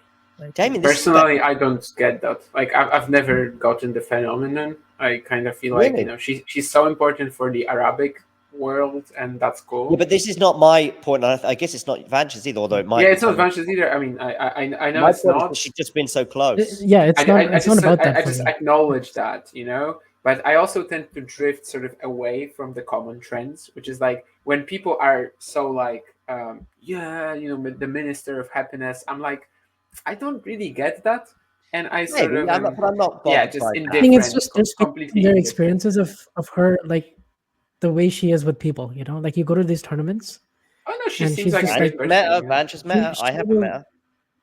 She will. Oh, you haven't met her? Okay, then that's different. Like I was But there still, I in San get it. Diego, and she was just talking to random people, asking them, pointing out things about their like what they're wearing, and just she has this way of like connecting with everyone on an individual level that just makes you want to root for her. And then obviously then you add the game to it, right? And then you're like, you see the flair, you see the way that she plays with all the drop shots and everything. It's just she's very easy to root for.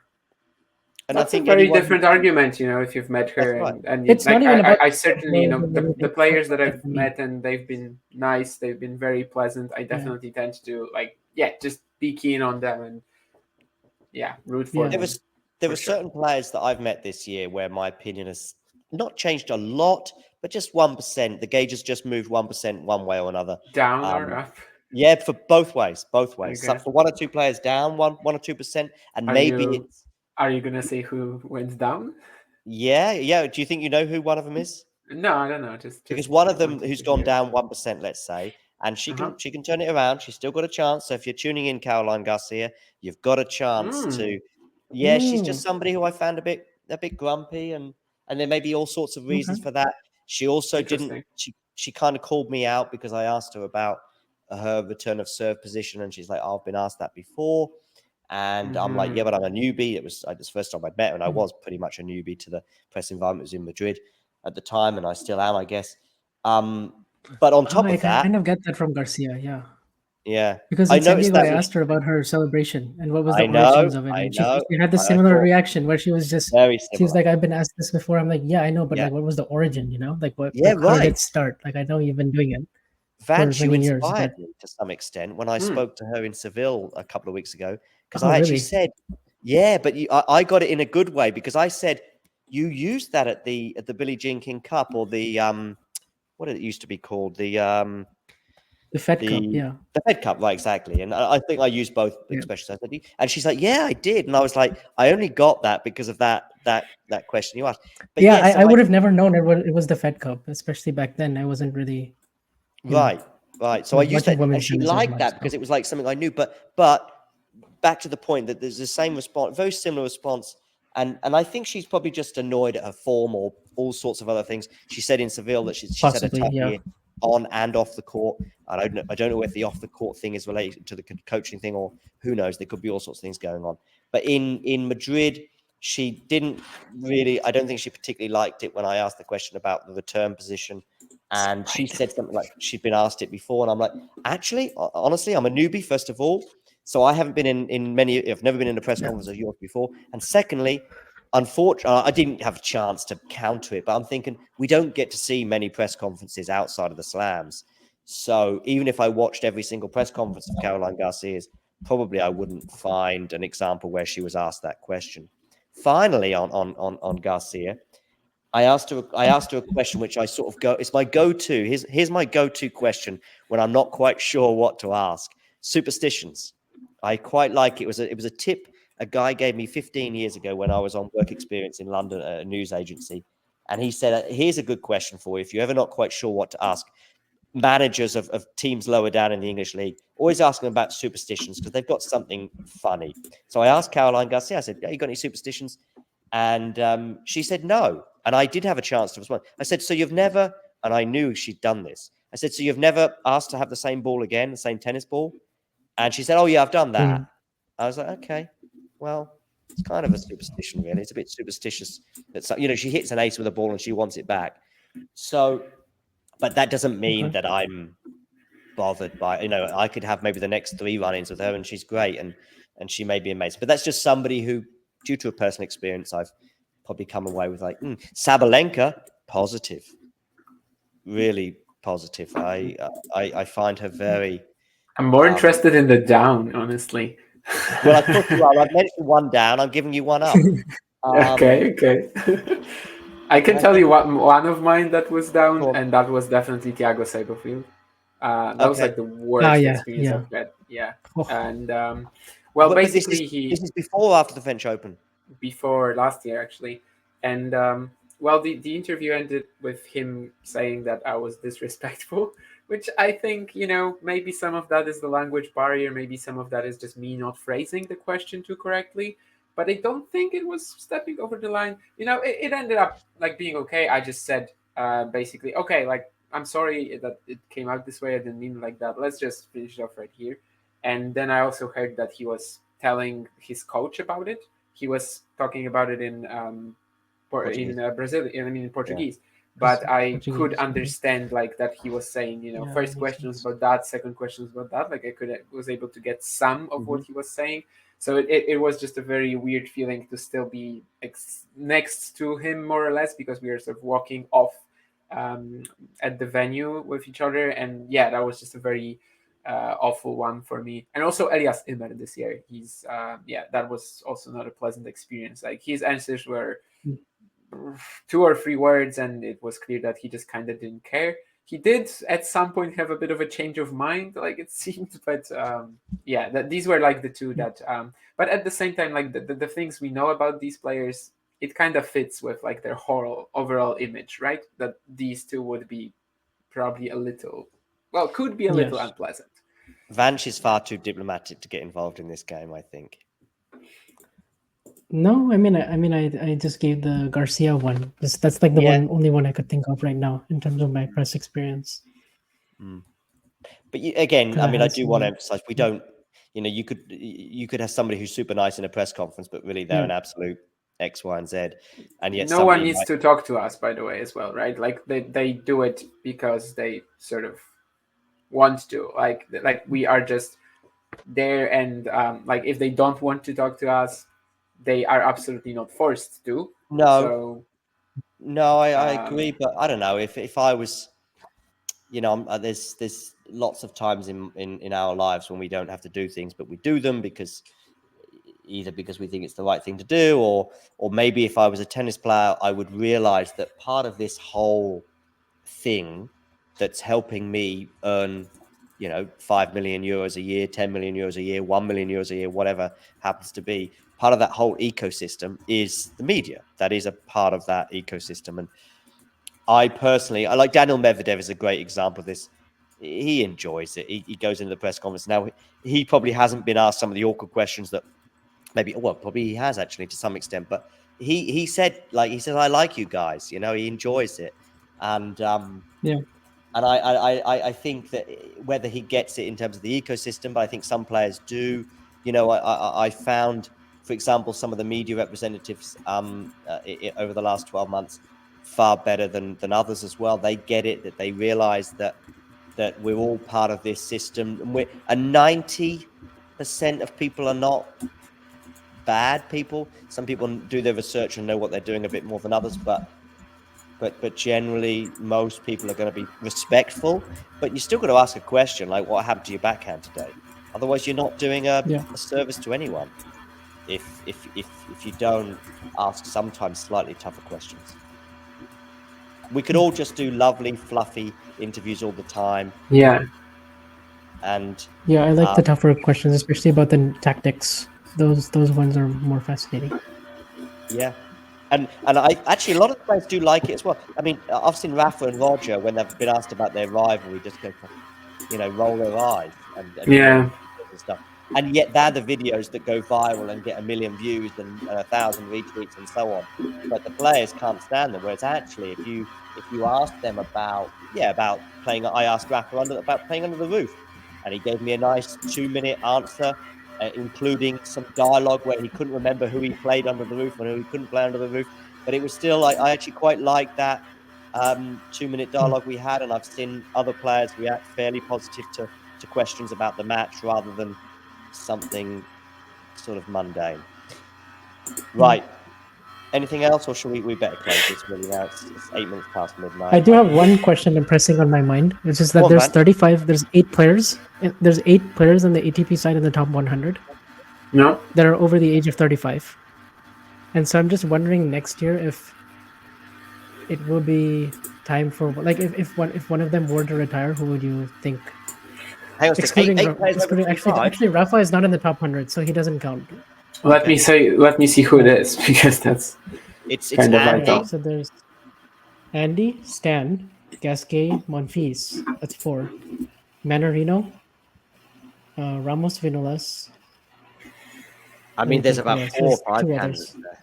Yeah, Manarino is not retiring. That's Yes, not going to happen. He was the first person I ignored, but there was like 3 others. I'm thinking Stan, I'm thinking Gasquet, I'm thinking Andy. Yeah, honestly, Ramos Vinolas, if his results want to improve, although he did finish in the top 100, so I guess he's also unlikely. Like he finished at the Gasquet springs to mind. I mean, Gasquet's already got a social media post. So Bautista Agut is also there. Yeah, RBA. I think because, in a way, weirdly with RBA, because he's been injured quite a bit this year, I think he'll actually probably, in a way, be more likely to continue. No, actually, I think he might. He might, because it's just because he's lost a year in a way, whereas Andy is sort of had 3 years back to back, 4 years back to back of. Actually, Andy's been mostly fit, right? I mean, I can't think of a slam that he's missed. That he missed the French Open this year out of choice. Yeah, but he's not missed a slam out of injury, I don't think, in the last 3 years. I could be wrong on that, but Gasquet. Mm-hmm.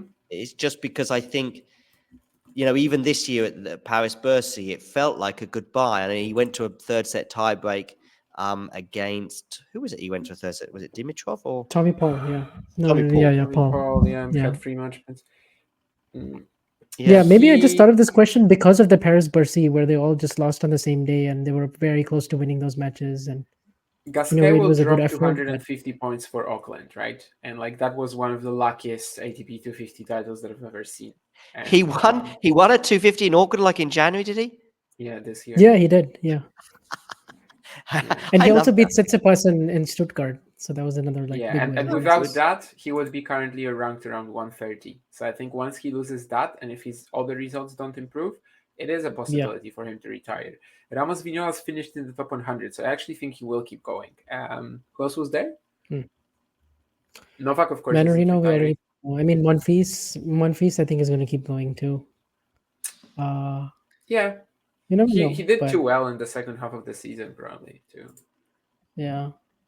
Stan and Murray, I guess. Stan might. I mean, the good thing for Stan, in a way, or any player from Switzerland, is that Basel comes at quite a good time in the calendar to bow out, if you like, at the end of a year, and it's still 3 months before the next Grand Slam, and True, actually.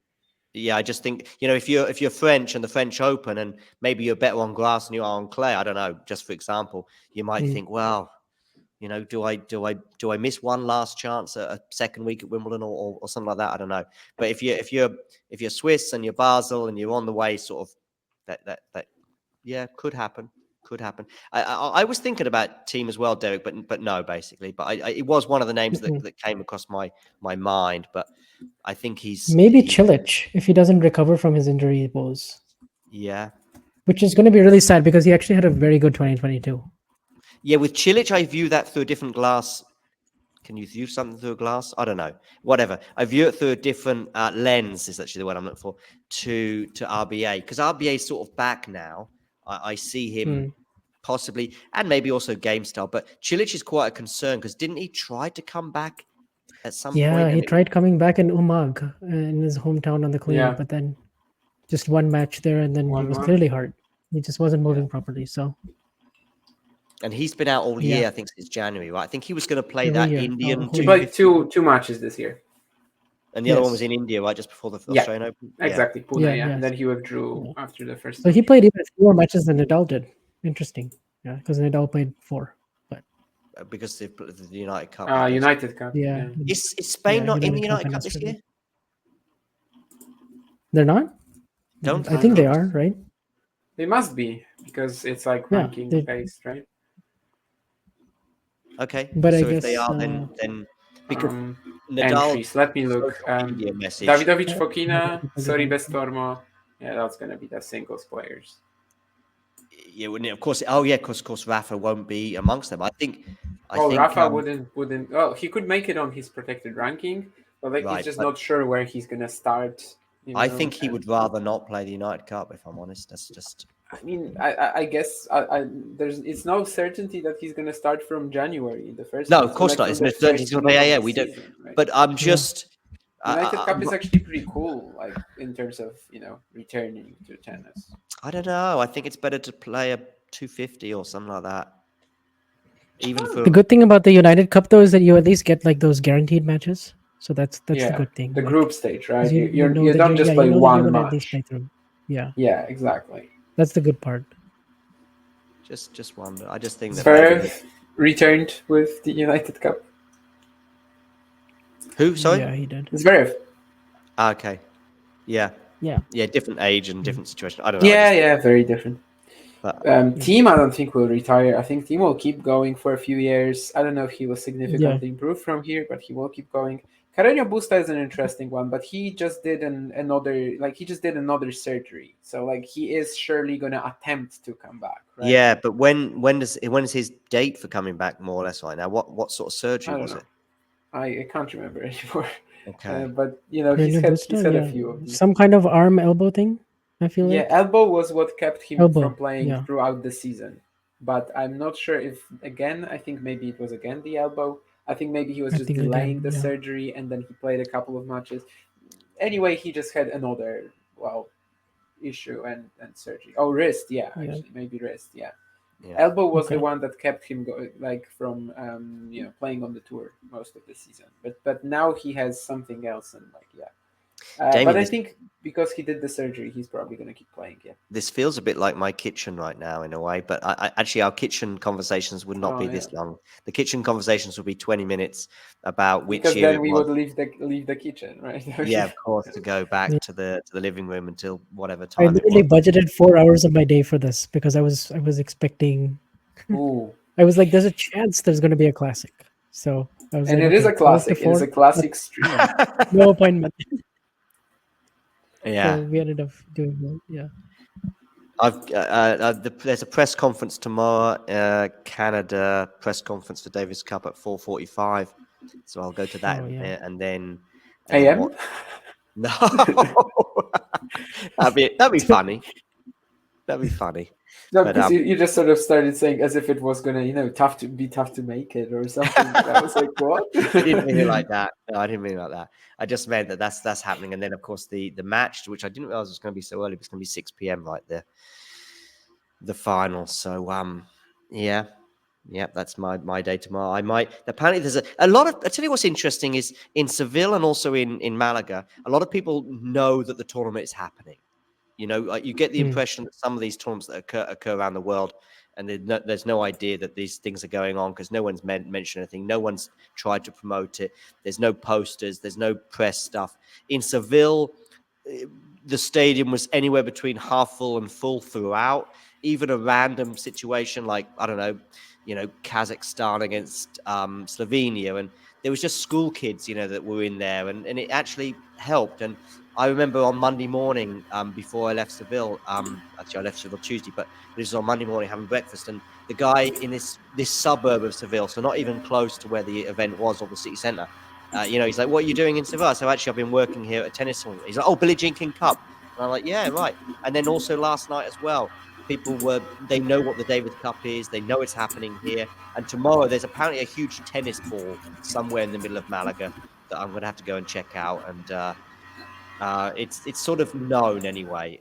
So you mean someone promotes these events? Apparently so. In the actual cities that they're held in? I know, it's nuts. I know.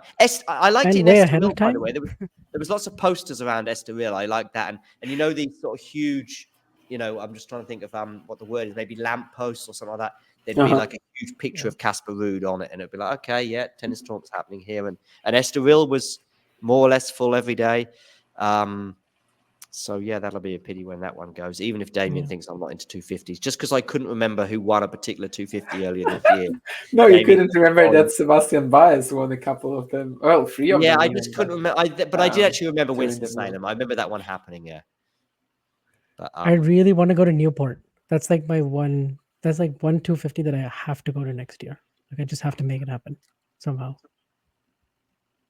because from a of the Hall fan of Fame perspective, and it's just yeah, of course, and the I history. get that. But from a fan's perspective, it's kind of like the post Wimbledon clay tournaments. It's like Yeah. Like I know the field is not going worse. to be great, but it's just basically for But the honestly, field this is year, the field is never great. But Manarino. but this year was Mickelson, cool. Yeah, Mickelson run was super good. interesting. So, Yeah, that's Yeah. super good. You got Kevin Anderson this year as well, I think. yeah, he came back. Yeah. He unretired.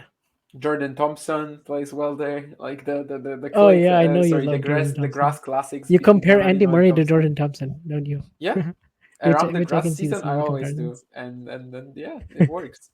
So yeah, this year's Newport, I think, like was actually really interesting. Manarino Mickelson, that's a very good final. Just one of the best players of the year against up and comer. And it's not going to be on the calendar next year, right? Well, 2024 is Sorry, the year after. 2025. Oh, the year after. Yeah. Yeah. 25. And well, is Estoril definitely going? Has that been? I saw it in a French newspaper article about 3 weeks ago, but it seemed more Yeah, probable than. I don't know. Estoril and Lyon and Atlanta, I think, and Newport. Maybe Yeah. There was an maybe it's article not. at Maybe first that mentioned 5 Yeah. events, and then there was an article that mentioned 3 events. But is it that the because some second of them was just are not as upgrading to thorough? a 500. One Some or are two upgrading to a upgrades. 500. Diego I don't know. Schwartzman was Dallas is upset that Buenos Aires didn't upgrading get to a upgraded. 500, right? Diego Schwartzman. Oh He yeah, was I saw that upset, tweet yeah. from He Diego. tweeted, yeah. That he Listen, hates this, or he's not happy about the fact because there was sort of two things happening at the same time, and it was actually difficult for me to sort of work out what was going on. Why was and it was like, okay, I see a lot of these tournaments were being dropped. So why is Schwartzman, especially as I read it in Spanish, it's like, why is he upset about Buenos Aires? It's like, oh, he's upset that it didn't get upgraded like one or two other tournaments had at the same time. The problem is I don't know if you could have 2 500s back to back, if you like, in Rio and Buenos Aires in a way. I don't know if that would work or whatever. You might just divide the field on. I don't know. Maybe I mean, Uruguay, by the way, I saw Diego Forlan, a former footballer. He was is there a 125 or something in Montevideo right now, Damien? a 100. 100, okay. Semi-finals So right now. Yeah. And Derek here is saying, Latin American is a big tournament, and quite possibly it does. I just wish that we had a nice, smooth clay run that included Latin America that could be post Indian Wells, for example. Oh yeah, there's also Nishikori and Raonic and Pui, I guess, at one moment this year.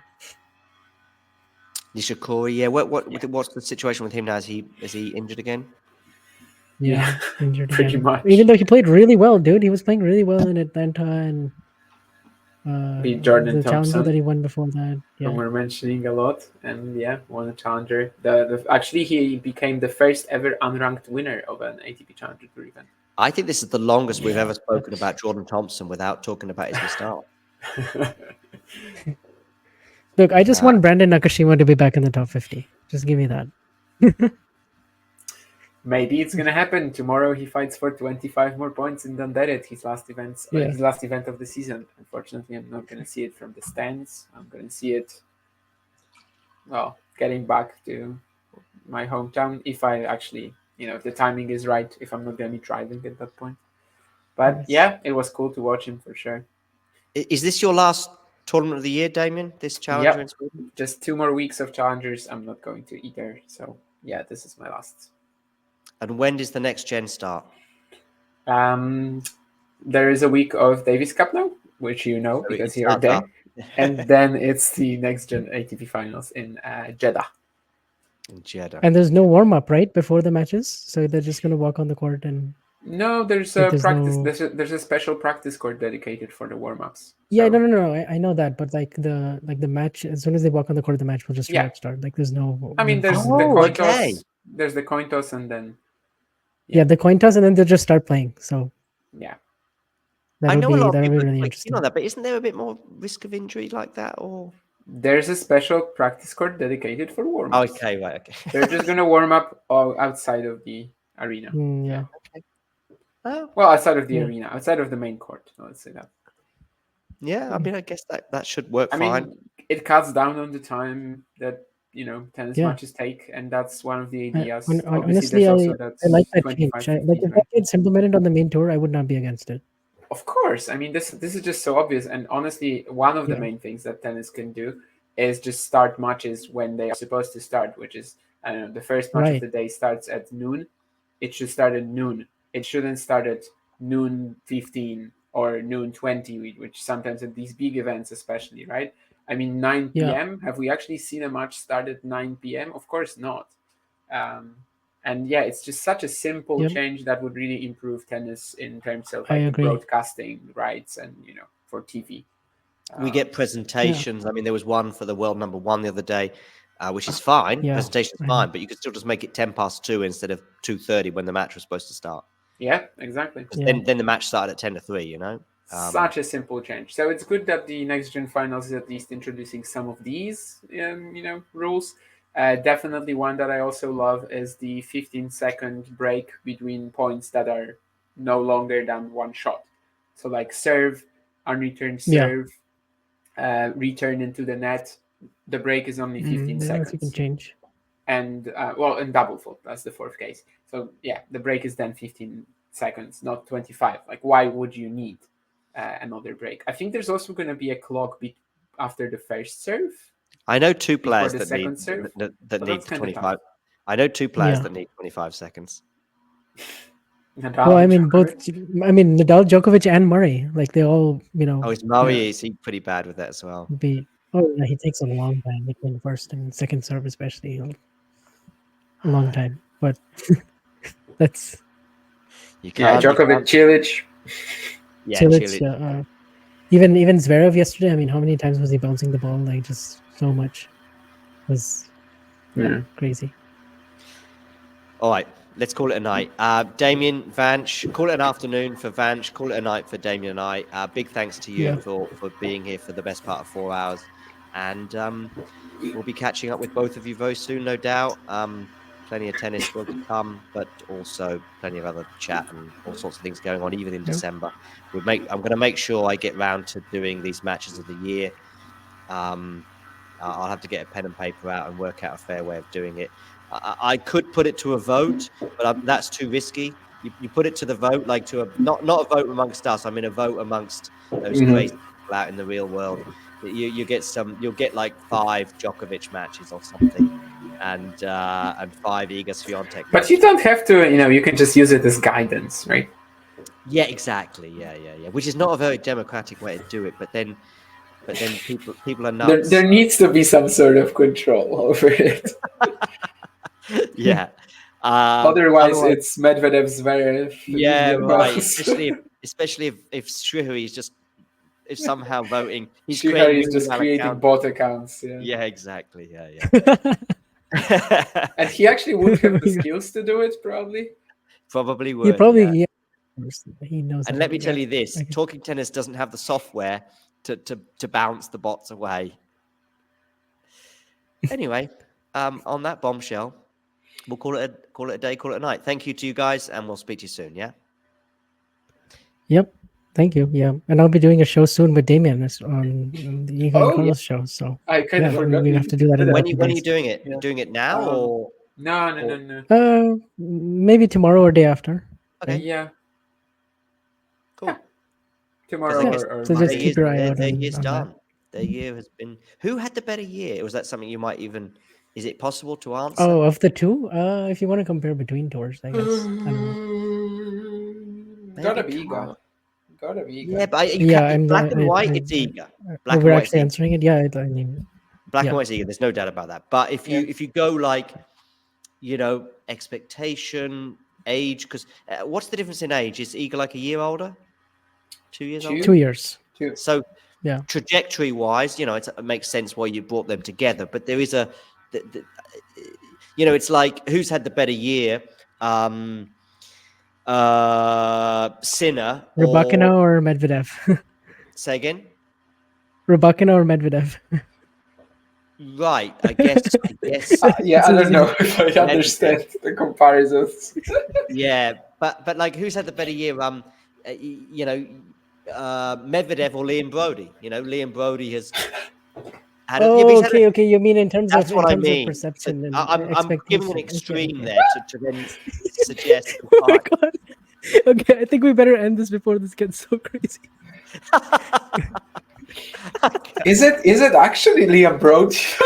You would not because of Yeah, because expectation. cracking the top 100 I'm is thinking about it it's because something like new. Liam Brody kind of maxed out his potential, right? Right, and so the And thing is, Daniel didn't. So it's actually Liam Brody, right, exactly. So when it comes friend to of the the show. Iga and Okay, Carlos interesting. question, that's the argument for Yeah. Carlos. On a black and white thing, who won more thousands and Grand Slams and end of year finals? It's Yeah. clearly Iga. That's not even really. I wouldn't ask. But then if you go, yeah, but Carlos winning Wimbledon was not Yeah, quite but then he earth-shattering, didn't but it was win the US Open or Roland Garros, right? I think before, as with many different things regarding Świątek this year, like before Beijing and WTA finals, this was probably a conversation. But because she had this ridiculous finish to the year, she played so smart and got 2,500 points. I think even relative to the expectations, it still puts her above Alcaraz okay. for me. I mean, I But like, certainly, it's literally the last two events that yeah. changed that. I Yeah, mean, for the me, last two events have changed it. Yeah, for in me terms too. of Have it was changed everything, like the total absolutely. perception of her season. Absolutely, and Yeah. also the perception of either her or Sabalenka in terms of who Yeah. had the better year. Oh, absolutely. Yeah. There was no It- conversation before Beijing. After Beijing, maybe you could start saying, I would say yeah, maybe if it's all Świątek about wins them. the WTA finals. But It's all about the she WTA did. finals and arguably the match that they had together. That was kind of a shootout. Who had the better year? I mean, I know she had to beat Pegula in the final, but Yeah, if she lost to Pegula, maybe we start the conversation again. But exactly. Yeah. But in the end, that result turned now out it's to be super pivotal. clear. It's Świątek. Yeah. Yeah. Right. And with that, But I like we how they will. both showed us something different. Carlos at Queens and Wimbledon, and Iga in the last two events. So it's kind of Yeah, The thing with there's gonna Carlos be is lots one. to talk about on the Iga and Carlos tennis show okay. in Yeah, like yeah. an We off should not. season. Yeah, I mean, you've got a year Yeah, to we should look not back on in do that many right In now. like an respects. So, off-season I know. episode It's after we talk about the ATP oh finals yeah, as yeah. well. We There's gotta do gonna some. be a lot to talk, a lot to cover, and Yes. yeah, lots of the points will be brought up there. So guys, if you to the listeners, if you wanna join us there, join me in Vanch in that discussion, definitely feel invited to. We've had a show together since like what May, June, and Yep. yeah, it's Since going Madrid. well. So, I mean, are you gonna get? I mean, I don't know if maybe you don't want to get because I think maybe you just bounce off each other really well. But like if Juan Carlos Ferrero or what's the Abramovich? What's her first name? From Daria. Daria Daria, Abramovich got in touch with you and said, "Hey, I'd like to be on your show." Maybe you two are going to say, "Listen, I think you'd upset the dynamic, Daria. Sorry." If they got in Um, touch, we would have to. I mean, we're open to it, yeah. right? Like Yeah. We're open to having we're open to having guests guests. on. Absolutely, we just haven't made Yeah, we any are. actual I mean, arrangements in terms of that. But I'm not a big fan of people giving unsolicited advice, but this is something I've thought about before. I think maybe we need to change Carlos's picture here so he's not eating this green Oh circle. yeah. Yeah, I can Yeah, definitely come up with Yeah, that. Vance Vance. is in charge of The that. problem is now, Vance, you're going to have to stick to it because I'm mentioning it live on air, and it's like, well, when you do it, it's plus. I think Carlos is like 12 here as well in this picture, although it's difficult to Yeah, tell. they're both really young. Like I chose They're both young, a yeah. picture of them Good. Okay. young. Just Good. The Good. former but sponsor of Iga as well, right? So we should Yes. probably She's change changed that. sponsors. I mean, Although, Vance really terrible job as our social media manager. no, but to be honest, the account itself is not doing bad. Like almost 500 followers No. I already. mean, definitely, Yeah. we have a nice group there. Bigger than Yeah. our listener, their group probably. But it's like that for every show. I think it always looks Um, cool though yeah. as well when you follow like 20% or even less than 20%, 15, 20%. You've got like 5 times the number of followers than what you follow. That's always we a should good only follow Iga Świątek, Carlos Alcaraz, Van Spermani, and Damian Kust. Oh yeah, okay. Yes, I was Oh, going to say yeah, who's yeah. Spanish for Manny, but yeah, okay. Yeah. What about Carlos? What about you? Didn't mention Carlos. Sorry, No, Vange. I mentioned surname. Carlos. I mentioned Carlos. Oh, you did. So Yeah. 4. What about Daria Abramovic? Is she on Twitter? Yeah, I thought about it. She Yeah, is. yeah, She retweeted like or like quoted me a few times in the past. So she definitely cool. is.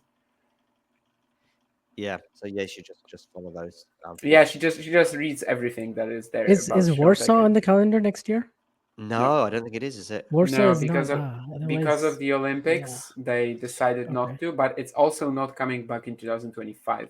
They had the license until 2025, and they just decided not to hold it in 2024 and 25, which sucks majorly because it's such a growing market right now, Poland, for tennis, in women's tennis especially, and yeah, that event is off the schedule. That absolutely straight up sucks.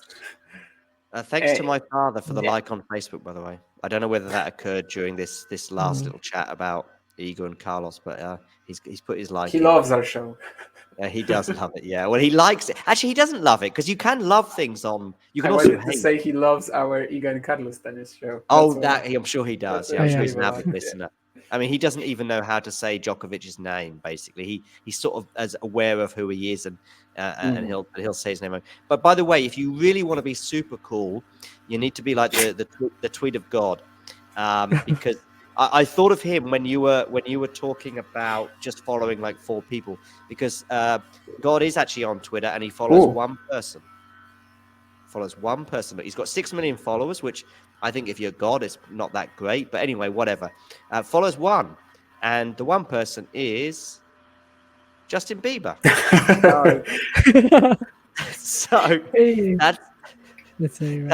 that's the epitome of cool, when you've got 6 million followers and you follow one, and it's Justin Bieber. Do you know how many people Corentin Moutet follows on Twitter?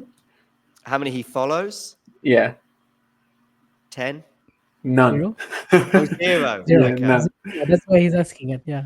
Okay. Yeah, it had to be. Yeah. He quote tweeted a video that I posted like 2 days ago, and that's why I checked. But he actually follows no one, so I don't even understand how he saw that. I guess he was just googling his name.